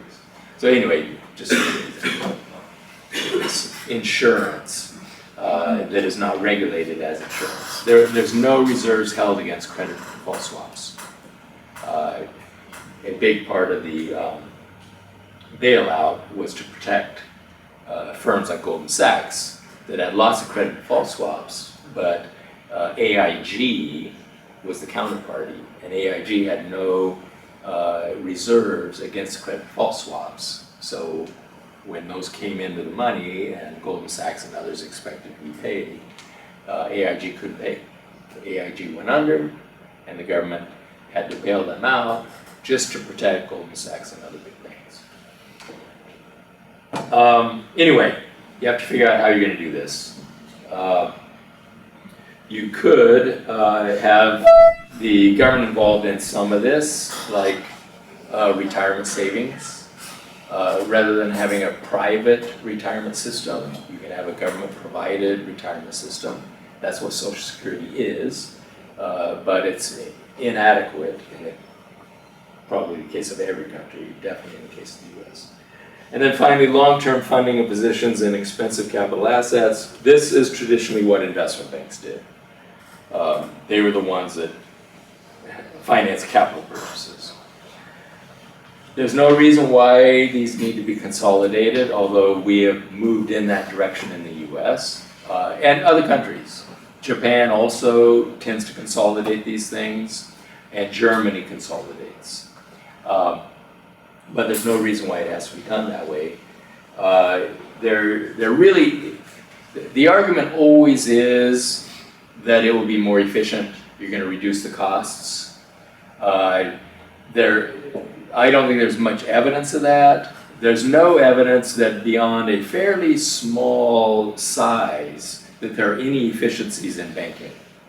So there actually is no efficiency of having a $3 trillion bank. The US has several of those. Because you reach the optimal size at, estimates vary, but way below that 50 billion, 100 billion, somewhere around there. Much, much smaller than the size of our biggest banks. And I would argue really the only efficiency is the synergy of it's much easier to dupe your customers if you're allowed to do a wide range of projects. You can do bait and switch. You think you're getting a safe product, but you're really getting a risky one. And there's no reason why they have to be privately supplied. Minsky saw a role for the government in lots of these. And I talked about the community development banks. Minsky actually would have allowed them to do virtually all of these things. So they would be consolidated, but it would be very small, local, and all of the community development banks would be partially government owned. And Minsky saw that as a way to regulate them. So you don't need the regulator because the owners would be directly regulated. You would have the government sit there on the board of trustees and regulate what they were doing. His proposals after he came to the Levy Institute, capitalism is dynamic, it comes in many forms, so that's the idea of this evolution. 57 varieties of capitalism. Did I mention that? Do you know what that refers to? The Heinz pickles, 57 varieties. 1930s reforms aren't appropriate for money manager capitalism. So Minsky said it's not a matter of just going back and getting those New Deal regulations because they won't be effective with the kind of system we have now. Free market ideology is dangerous, so the idea that you just let the free market supervise, this really is pretty silly when you're talking about a bank, for a variety of reasons, but I mean in particular banks, as opposed to say non-financial firms, let the free market, okay, maybe.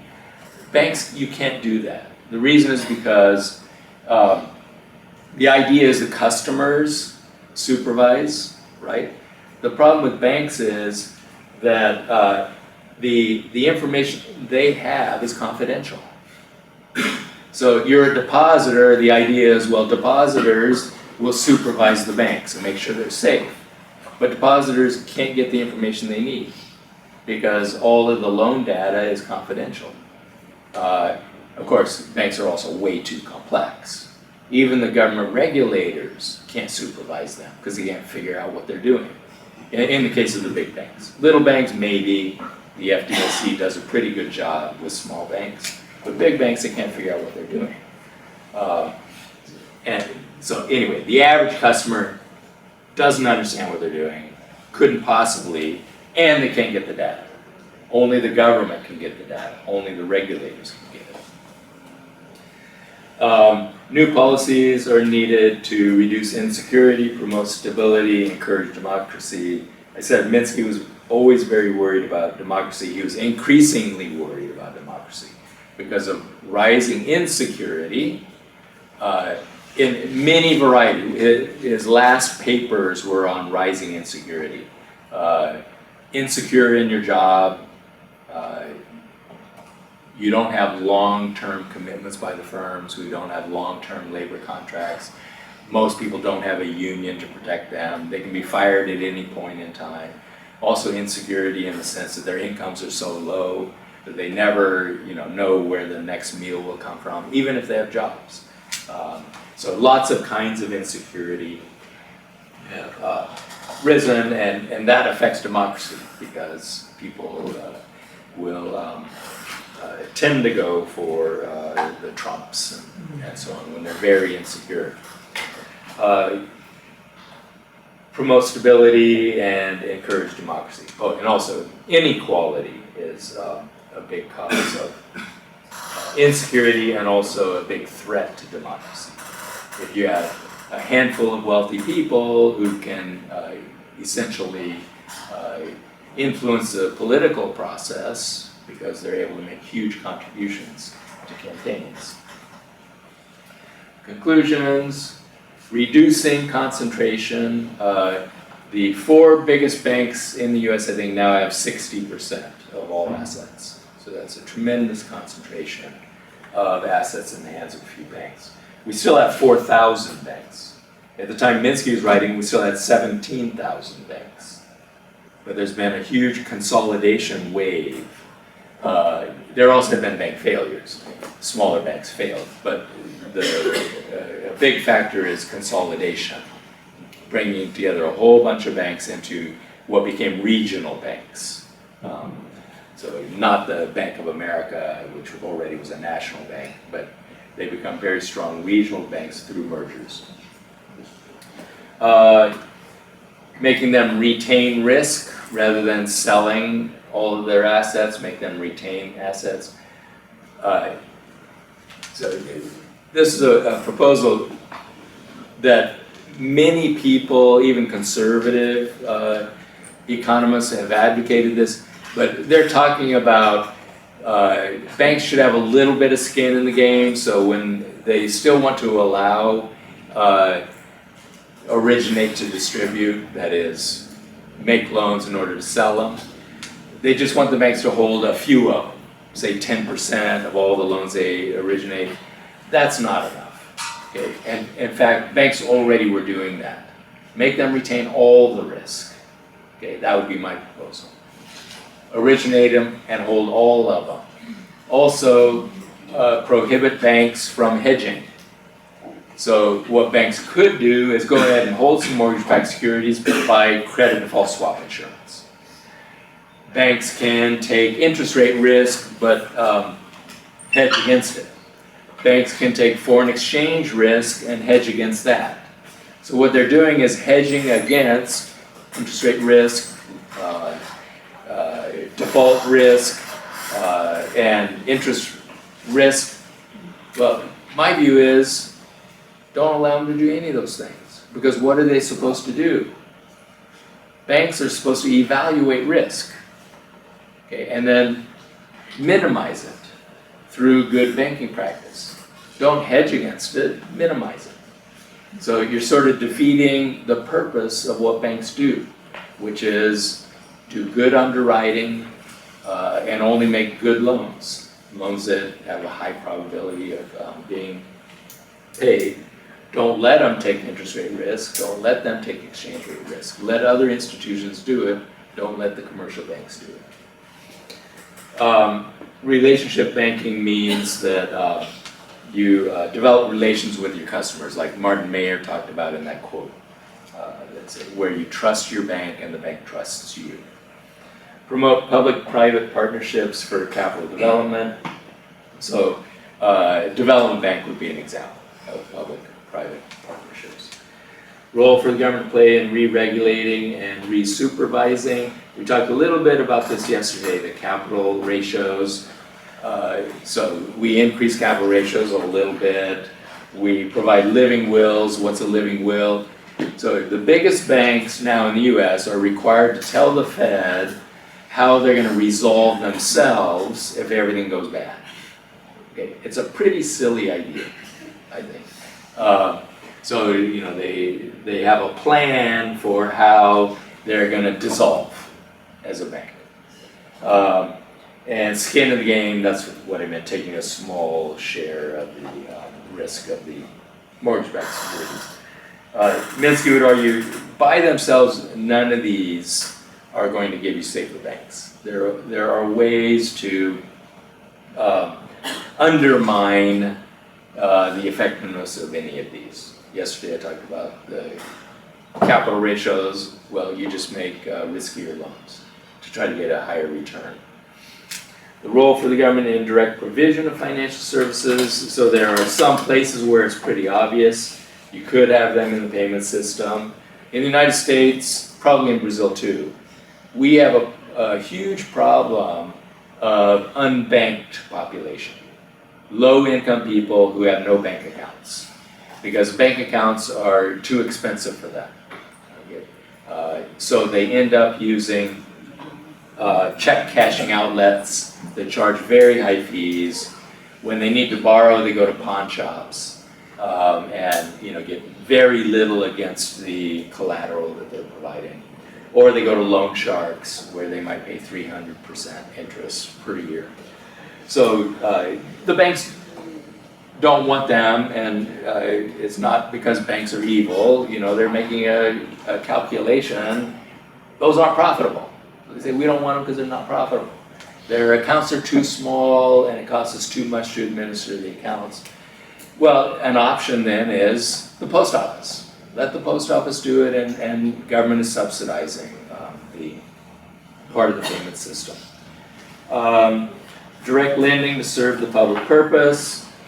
Student loans is a good example. So in the United States, colleges are very expensive, and the typical lower class, middle class students will need student loans. Otherwise they can't afford to go to college. And in the old days, when I was in college, we had national defense student loans given directly by the government. So these were justified on the basis of its national defense, protect us from the Soviet Union. That's how they could get it through Congress, because we need an educated population. And so these loans the interest rate was set at 3%, nice and low. The terms were very good. You didn't have to make any payments as long as you were in school, which meant you could decide to go to grad school and then continue to take classes for many, many years. And then the payments would be based on your income. So once you graduate, if you have a low income job, the payments are pretty small, and then later it would be higher. So, you know, that was serving a public purpose. The argument was, but the government's just giving these out to everyone, and the government's not good at doing credit underwriting, which is probably true. Okay, the government's not good at predicting who will repay and who won't. So let's privatize it. And so we went through a phase where it became essentially privatized, and the government just guaranteed the loans to get the banks to provide the student loans. Then the banks offer much worse terms, and the student debts grow because the interest is compounding their debt, and they tack on fees for late payments and all this stuff. So the debt just exploded on that basis that, well, they're better at picking who will repay. In the end, it turns out they're not at all. The default rate now is 25% on these student loans, largely a large part is private bank loans. But the way we should have looked at it is, we want people to go to college. And even if the default rate is fairly high on government-provided loans, at least we ended up with an educated population. So it's the wrong measure anyway, right? The correct measure would be, how many more people do we get educated if we do it this way, rather than what is the default rate and trying to lower the default rate. You're serving a public purpose. And guarantees for public-private partnerships. A bank is a public-private partnership. Even though we normally think of them as private banks, they're not private. In the old days, they were heavily regulated, and they're backstopped by the government. Okay, so they're really partnerships. The government is going to share in the losses if things go bad. All right, a conclusion. So what MMT is trying to do is to develop a new paradigm. As I said, it's taking pieces from a variety of heterodox schools of thought to develop this new paradigm. Bill Mitchell and I, along with Martin Watts, will have a new textbook, macro textbook, that has intro level, intermediate level, and it could be okay for graduate master's level too, that adopts this new paradigm based on modern money theory. In the beginning, we actually were going to call the textbook, the subtitle is going to be A Government-Centered Approach. I don't think that actually is going to be the subtitle, but that was, where we began. All the other textbooks, government comes in chapter 10. So you study the whole economy, and then finally, there is this thing called the government. Right? So we begin with the government. Okay? It's the most important thing there is about our economy. It's the biggest entity, but also it issues the currency and all of that.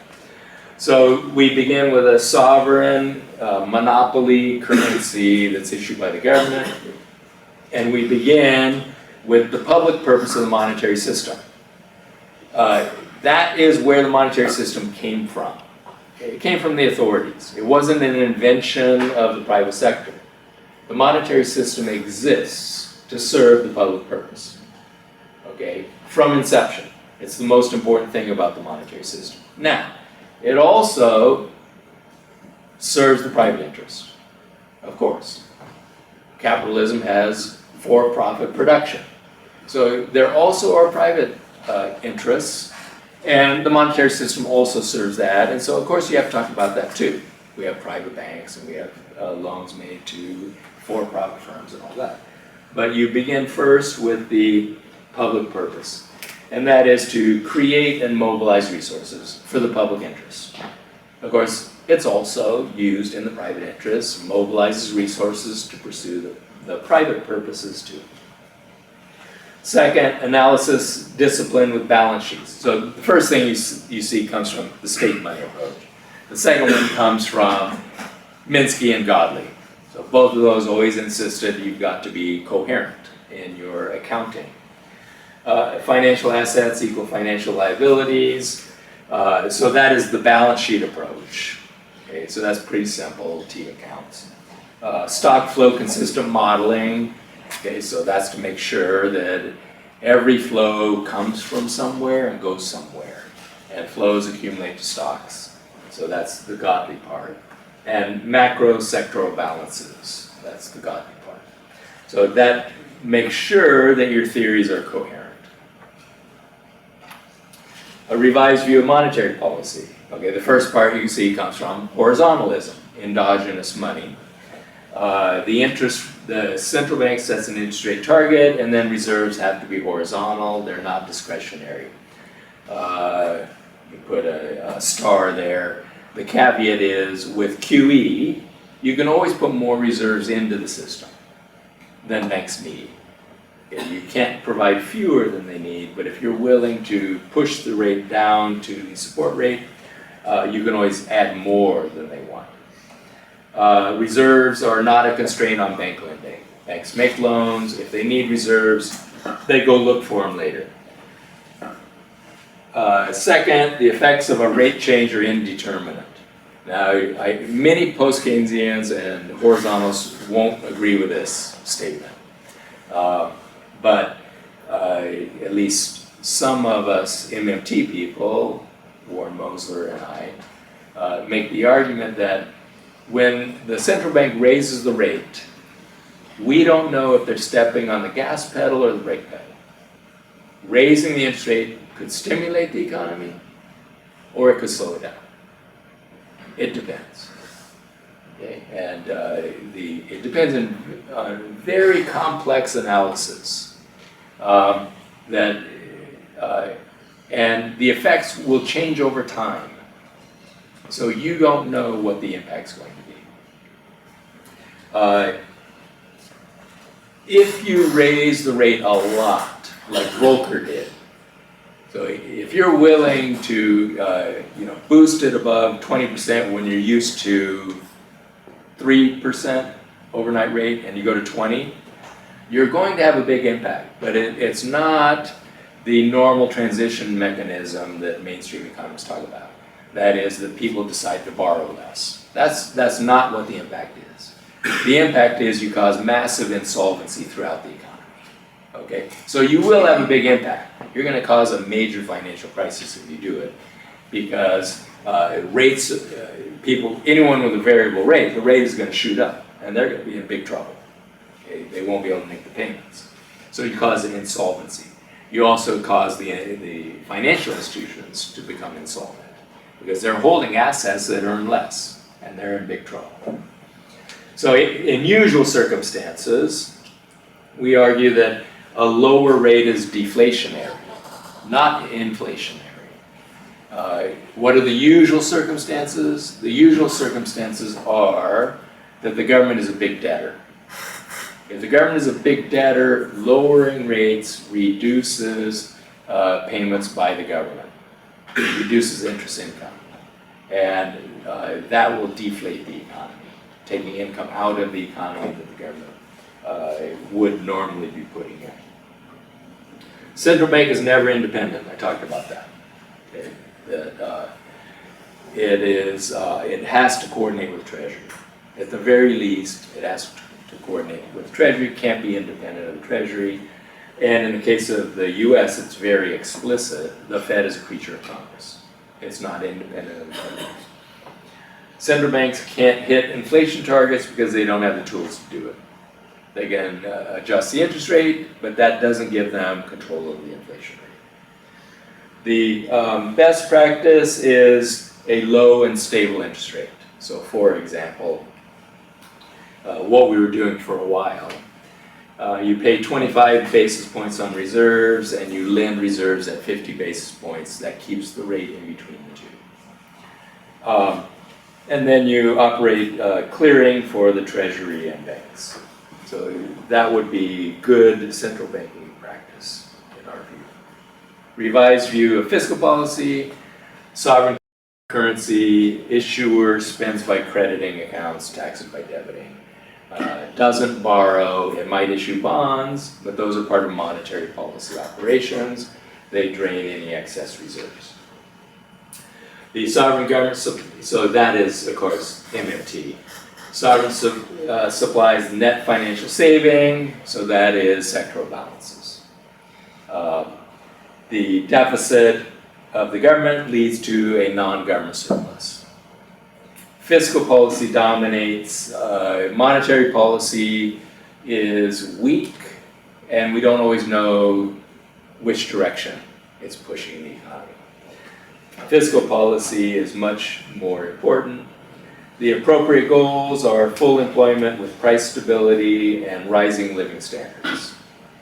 The growth rate is not an appropriate goal. Rising living standards and full employment with relative price stability are. Balanced budget or surplus is not an appropriate goal. Revised view of finance. Savings don't finance anything. That's Keynes. Okay, so we just adopt that from Keynes. It also follows from accounting. It follows from sectoral balances.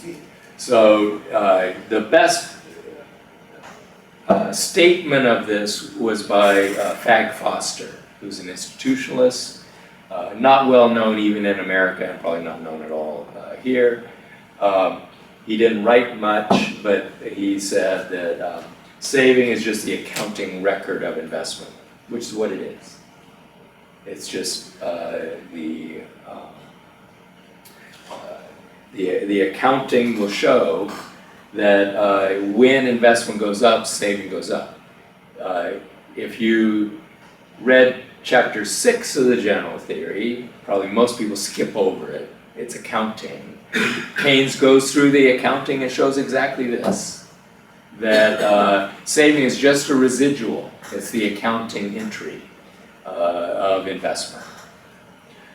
Capital flows don't finance nothing. Oh, sorry, bond sales don't finance nothing. So bond sales by government is not a borrowing operation. It doesn't finance anything. It is the accounting record of the government's deficit. Okay. They get into the economy in order to take reserves out. And in normal times, reserves grow very, very slowly over the course of the year.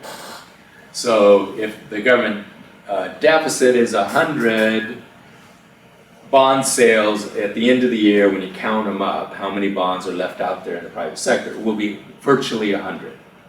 The reason is because reserves normally don't grow much over time. So almost dollar for dollar, the bond sales will be the accounting record of the government's deficit. Capital flows don't finance nothing. A capital account surplus is the accounting record of a current account deficit. So Chinese are not financing the U.S. current account deficit. The capital account surplus that they have is the accounting record of our current account deficit, and of course that also is in the form of government bonds. So almost dollar for dollar, their current account surplus will be reflected in their bond account at the Fed. If they have a surplus of 100 against the US, they're going to have about $100 of US treasuries in their account at the Fed. It's the accounting record. My argument is these are all the same thing. Okay, the causation is the same. They're just looking at a different part of the economy. The logic is the same. All true Keynesians except number one. Okay? Only MMT accepts the next two, but they're identical statements. Okay? But it's very hard to get that across, that they are the same statement, just applied to a different part of the economy. The logic is exactly the same. Revised view of finance. The conventional view is confused because they think that you have to go out and finance your government spending through taxes or whatever. Our argument is that finance is created simultaneously with the spending. The finance is just a system of credits and debits. So and there will be if there is spending, there's going to be a debit somewhere and a credit somewhere. So that is how it's financed, through accounting. Financialization is not finance. So we've had all this financialization. It doesn't provide finance. That's not what it is doing. It is leveraging or layering of debt on debt on debt. Warren Mosler always points out, I never checked it, but it sounds right, that if you go back to the early 70s, through this very simple home finance system that we had, that is thrifts, with a loan officer, people went in, sat down with the loan officer, they were evaluated, they made a mortgage, then they held the mortgage for 30 years. They financed more home purchases per year in the early 70s than Wall Street financed in the 2000s, in our housing bubble. There were more homes financed in the old, supposedly very inefficient system where no one ever defaulted, no one lost their home. That inefficient system financed more home ownership than the new, supposedly very efficient system invented by Wall Street. That was created to reduce the inefficiencies. That was always the argument. Everything they did supposedly was making the system more efficient. Okay, and then what did we find? That actually it wasn't profitable at all.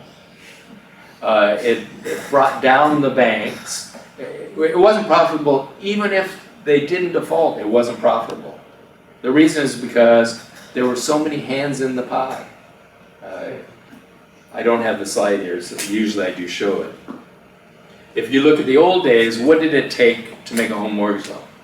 A loan officer, you had to have a teller in the bank because there's going to be a bank deposit. You had to have a home appraiser to make sure that you're borrowing, say, 80% of the value of the house. The house has to be worth more than the loan, because if things go bad, the bank is going to seize the house. And then finally, a county recorder where the transaction is recorded. In all Western countries, I assume it's true in Brazil, because it was invented in the West, and we all carried on this tradition for the past 1,500 years, that transactions in property are always recorded in a public office. So that if there's later a dispute, there is a public record. And anyone in America can go down to the public recorder and see who owns the property and who holds the mortgage, if there is a mortgage. That is all in the public record.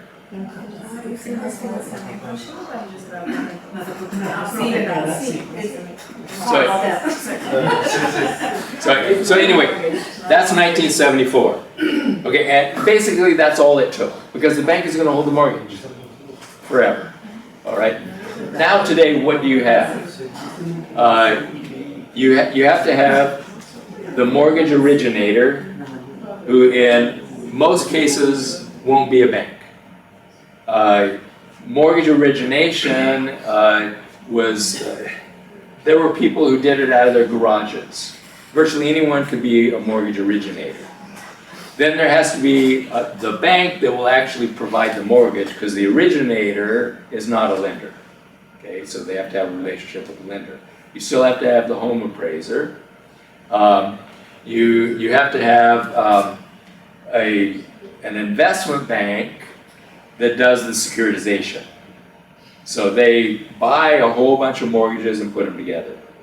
There has to be, legally, there has to be a trustee that verifies that the mortgages that are put in the securities meet the standards that you are representing to the buyers. There has to be a buyer for the mortgage-backed securities.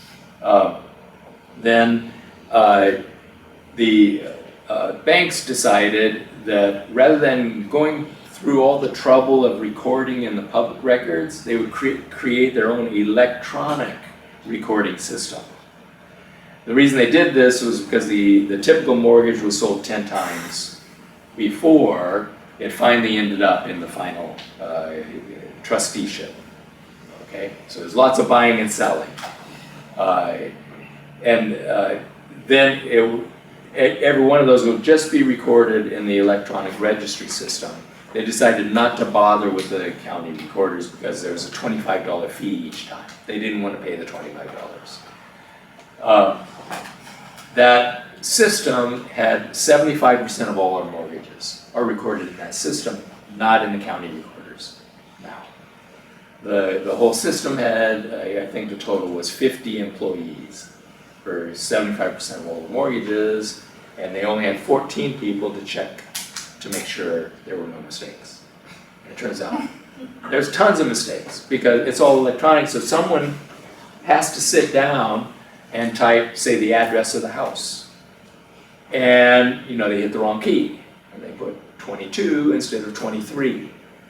And so now this mortgage has been bought and sold and bought and sold and bought and sold, and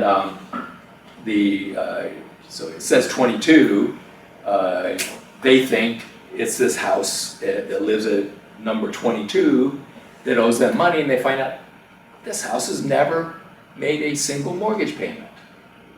Okay, and they're not making it because it's not their mortgage, right? And so they go to the court and they foreclose on the home.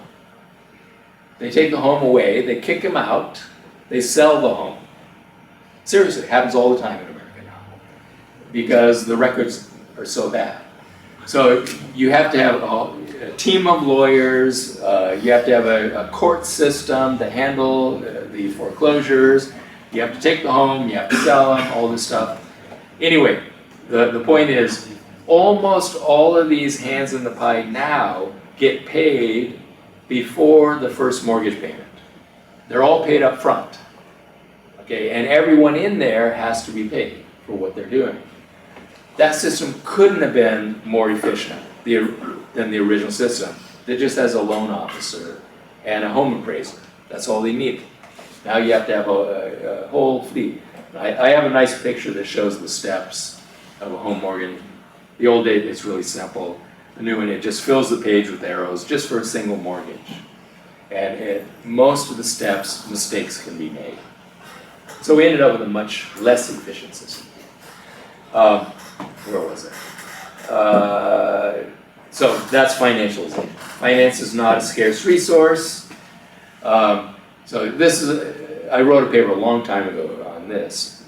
Most analysis of finance treats it as if it's a scarce resource, but it's not. We can have as much of it as we want because all it is book entries. Okay. And so lots of the arguments as to why we need to free up Wall Street are based on the argument that finance is too constrained and we need to reduce the constraints on it. Okay, but it's not a scarce resource. And it became the tail that wags the dog. Policy space for currency issuer. Okay, this volume MT. Currency issuing government spends by crediting bank accounts and so on. Can always afford to spend more. Yes, there can be negative consequences of spending too much. The problem isn't bankruptcy though. You could cause inflation, maybe exchange rate effects, maybe interest rate effects. Non-convertible currency gives more policy space, so floating.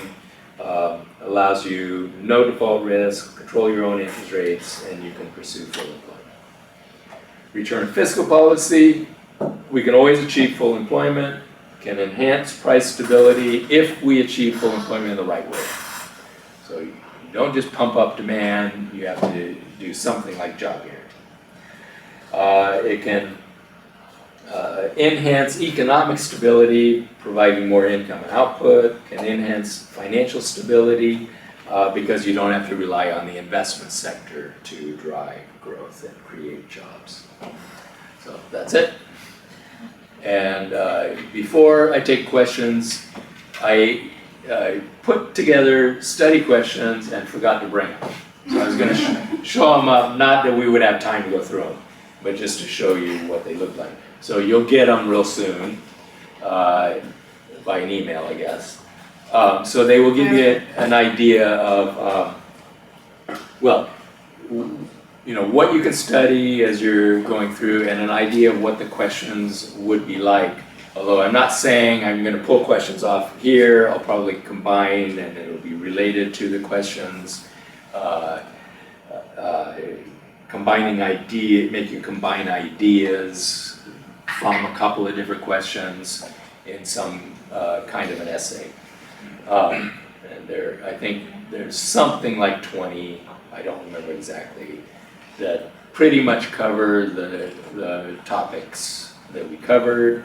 And you don't need to go beyond the lectures plus the readings. So there's an infinite amount you could read, you don't have to do that. Just do the readings that were on syllabus and the presentations, and that will be all that's expected in your essays. When we do put together the exam, it will tell you how many words and choose 2 out of 4, so you have some choice of topics that you want to write on.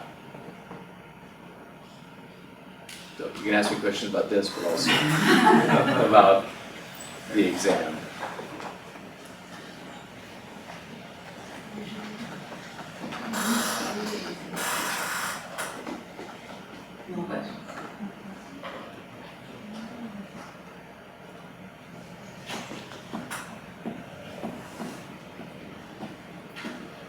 None?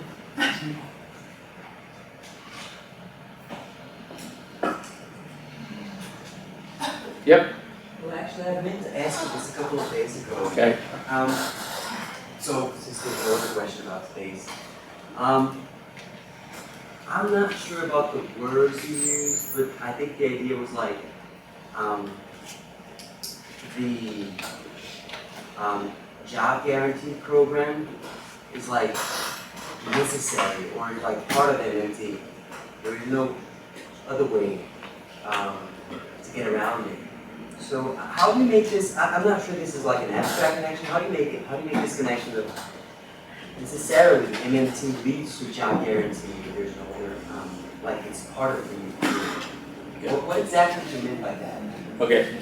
Well, because we argue that the taxes provide a demand for the currency, but the taxes don't tell you what that value will be. So they ensure there is a value and you're willing to do stuff to get the currency. But they don't tell us how much you're going to do. They don't tell us what the currency will buy. How much will it buy?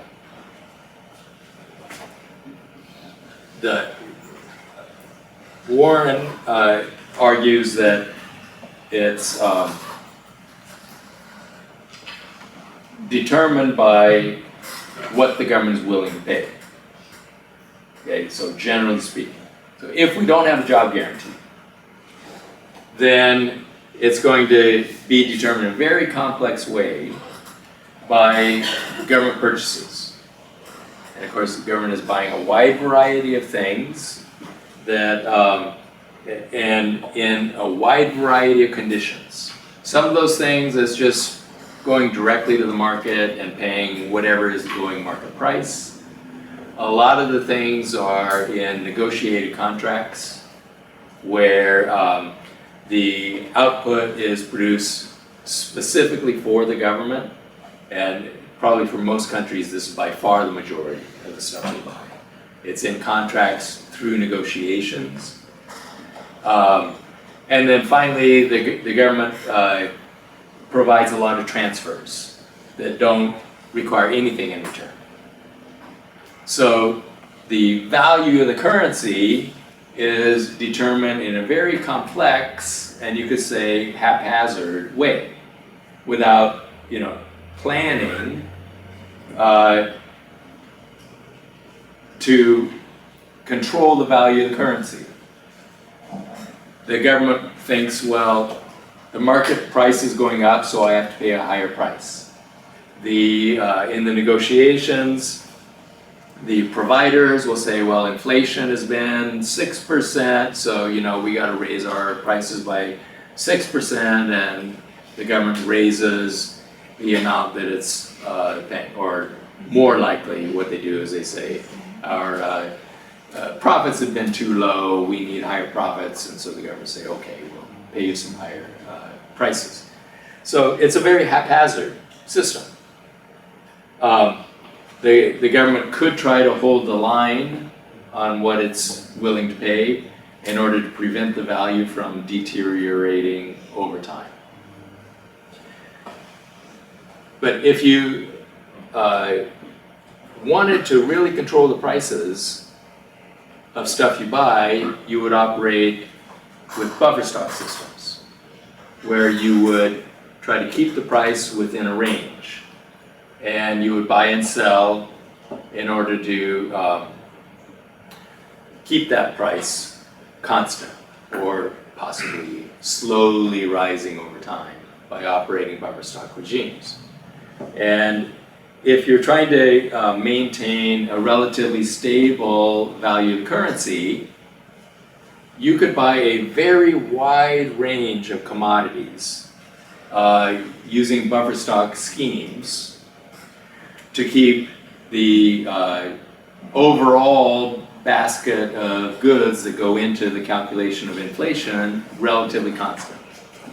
There actually was a guy who came up with a commodity buffer stock scheme to stabilize the value of the currency, domestic value of the currency. His name was Graham.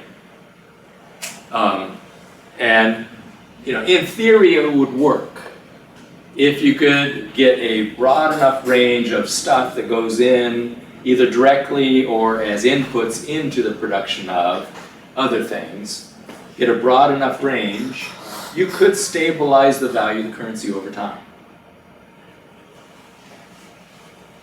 But if you think about it, there is one commodity that goes into the production of everything, and that is labor power. And so if you can stabilize the value of labor in terms of money, I'm not talking about slavery, of course, so really it's labor power. You can stabilize overall prices and the value of currency domestically in terms of the price system. And the employer of last resort or job guarantee is a step in that direction. You're operating a buffer stock for labor that will stabilize the value of labor in that buffer stock. Now the problem with labor is that it's heterogeneous. So if you really wanted to control the value of labor, you need a variety of buffer stocks. You need a buffer stock for low skill, buffer stock for high skill, and probably the division has to be even finer. You need a buffer stock of engineers. Okay. So you get the picture. It would be very complicated to do that. But if you did that, you would be very successful at stabilizing the domestic value of the currency through government purchases of labor and running buffer stock schemes for heterogeneous labor. So the job guarantee is only a first step. What you're doing is stabilizing the price of labor at the lower end, which helps to stabilize wages that are of workers that are close to the skill levels of the people in the program. As we move up higher and higher skilled workers, you have less and less influence over their wages, because the people in the buffer stock can't replace them. So there's not going to be much of a chance that demanding a higher wage is going to lead to you losing your job and then replacing you with someone who's in the buffer stock, because they don't have the skills to do it. You will help to stabilize, because there always is this buffer stock. People can be pulled out, but as you move farther up the skills ladder, it will be less and less effective in constraining those. So if you had a problem up there, you're going to have to use a different mechanism to stabilize that. But since labor goes into the production of everything, labor is a major cost of production. Stabilizing wages at the bottom directly, and wages higher up more indirectly, you will be helping to stabilize the value of the currency. So that's how it's linked. Yes, the government can buy anything for sale, but it needs some mechanism to ensure that the currency it's issuing maintains value. Okay. Otherwise, it requires more and more of the currency in order to buy the resources at once. So that's how it's linked. If you think MMT is just a description, and there are lots of people who think that, then you don't need any of this, because you just say, well, they're describing the way the world works, and they taught us how governments really spend, then fine, you don't need job guarantee. But if you're trying to move into theory and policy formation, then I think you do need to move on to a job guarantee program. Because we're saying, given the way things work, the government can always afford to spend more, but we've got to decide, what are they going to spend on? What prices are they going to pay? And so we're recommending that they spend on labor, and they try to stabilize the value of the currency by establishing a base wage. They don't bid against the private sector. They set a wage and keep it stable. If wages start going up, the government doesn't chase them up. It just provides, it supplies labor into the system to prevent them from rising. I don't know.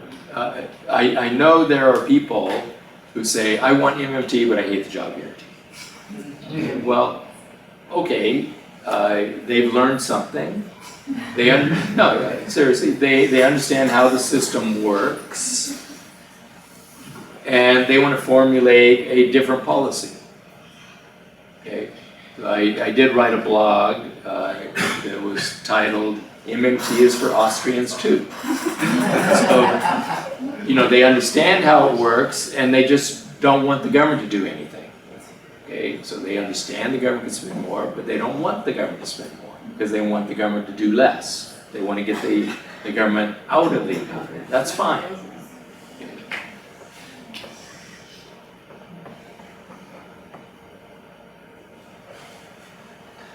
Any other questions? No? Good enough? Okay. Good. Yep. It's not enough. It's not enough. Now, I think this is going to be more like into the topic, into today's topic. Okay. But not so much. So, Andrew Kleinman, he's a Marxist, and he's got this view on why there has been, I think it's kind of a debate related to secular stagnation, and basically what he's focusing on it is why is the economy going so bad? And his most basic interpretation is there is a low rate of profit since basically mid-70s, which has never been a recovery. And this is like the real roots of what is going on in the United States and basically around the world. And that is why we have the crisis, and we're still like, haven't taken off. What do you make of that? I mean, what would you say? What is your critique, or do you agree with that? I know it's a different theory, but Well, I think it's not very plausible as an explanation, but it's also very hard to determine. It's extremely hard to figure out what the profit rate is. There are lots of different measures of profit rate. There's the profit rate that public firms want to report to boost their stock, so that one looks good. There's the profit rate that they want to report for tax purposes. Of course, that looks very low. There's the profit rate that is provided in the official statistics, the NEPA accounts, flow of funds, and so on. Those seem to be a complete mess. I have a friend, Frank Veneroso, who's been going through this in great detail for about a year now, and talking with the people who do the accounts. And he's convinced they pretty much don't know what they're doing. You can't believe it. So I don't know how you actually empirically could determine whether this is true or not. I think there's just so much uncertainty about the measurement of profits and what it means. There's also the problem of firms shifting the profits. In other words, the bigger firms are multinationals, and they want to report their profits where there are low or no taxes. And so it could be the case that what they're reporting as their profits in the United States is very, very low because they want all their profits to be in Ireland. So there's that problem. So maybe they're low here, and that's strictly their internal accounting, so that they sell stuff internally within the firm. They sell it at a very high price from the place where they want the profits to be, so that they don't get profits in the U.S. for tax purposes. So I don't know. This argument began in the early 70s when we had this, the beginning of low growth, sort of the end of the golden era of capitalism. The Marxists started arguing, see, here Marx was right, here's the falling rate of profit, and that's why we're all in crisis. So it was brought out as a verification of the Marxist argument. But empirically, I think it's very hard to know. And, well, you didn't get enough details of his argument, and I haven't read, I know who he is, I know him, but I haven't read his argument, so I can't go further than that. Okay, I guess we're really done. Professor, Not. It's not exactly, it's not related to things that we discussed today, but at the end of your lectures, I had a lot of doubts, small and bigger. But I remember now like the other day we discussed about income distribution, and this is a very important problem for us. I think that the environmental question extremely important to the whole world. And how this question fits in your model? There is some kind of preoccupation about that, about the limits, environmental limits that we have in terms of raw materials and things. It's possible to continue to grow, growth and growth and growth and growth. Okay, well first, there is a branch of MMT, green MMT. Philip Lawn in Australia and my colleague Matt Forstetter in America, both have written lots on this. So green jobs, so that's part of the answer. The job guarantee is green jobs trying to improve the environment. So there's a whole literature, you can read that. Okay. We no longer have to rely on stimulating private business to create jobs. We create the jobs directly and make sure they don't destroy the environment. So you don't have to rely on the private sector, which may well destroy the environment. You create the jobs directly. So I'm not really going to talk about the green because it's done and it's not what I do. I'll talk about the growth issue because a lot of progressives are no growth or low growth advocates.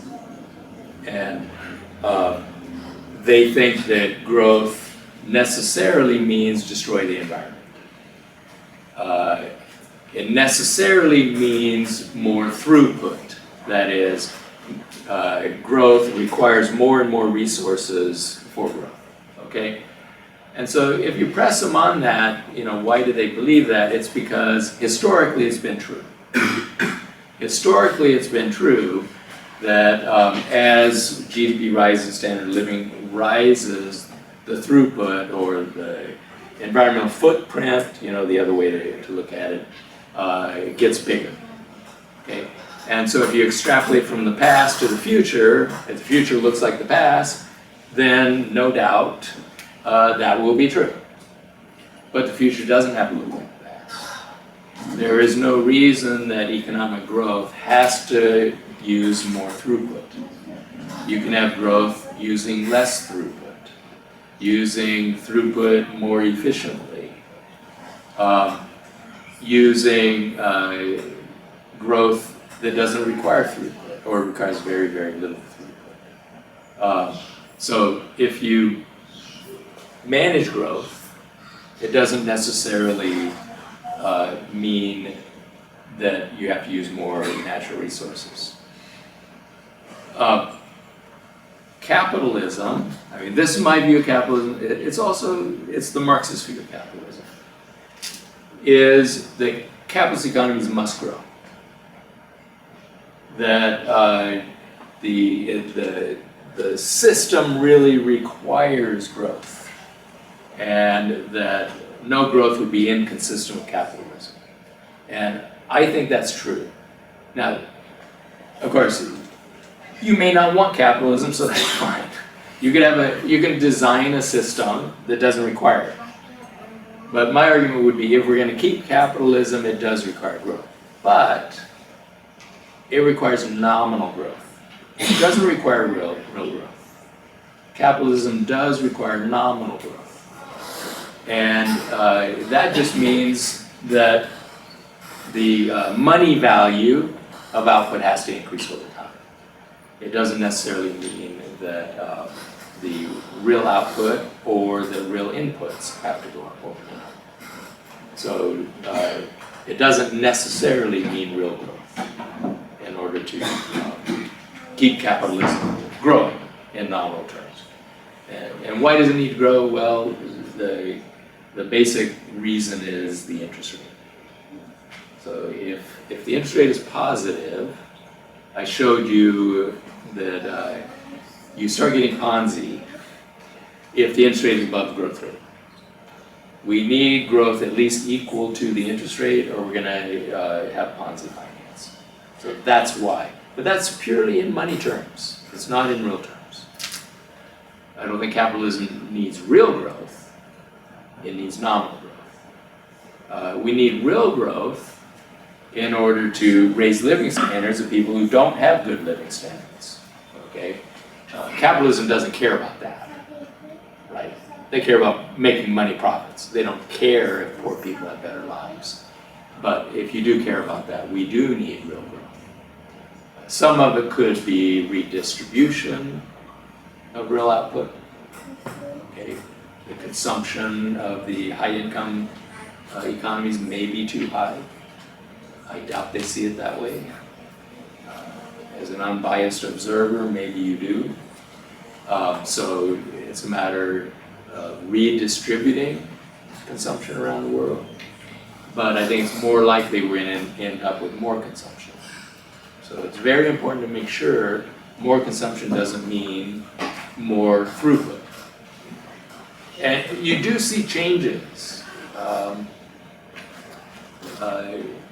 Fairly recently, I have kids who are now in their 20s, and their consumption is very, very different from people that I grew up with.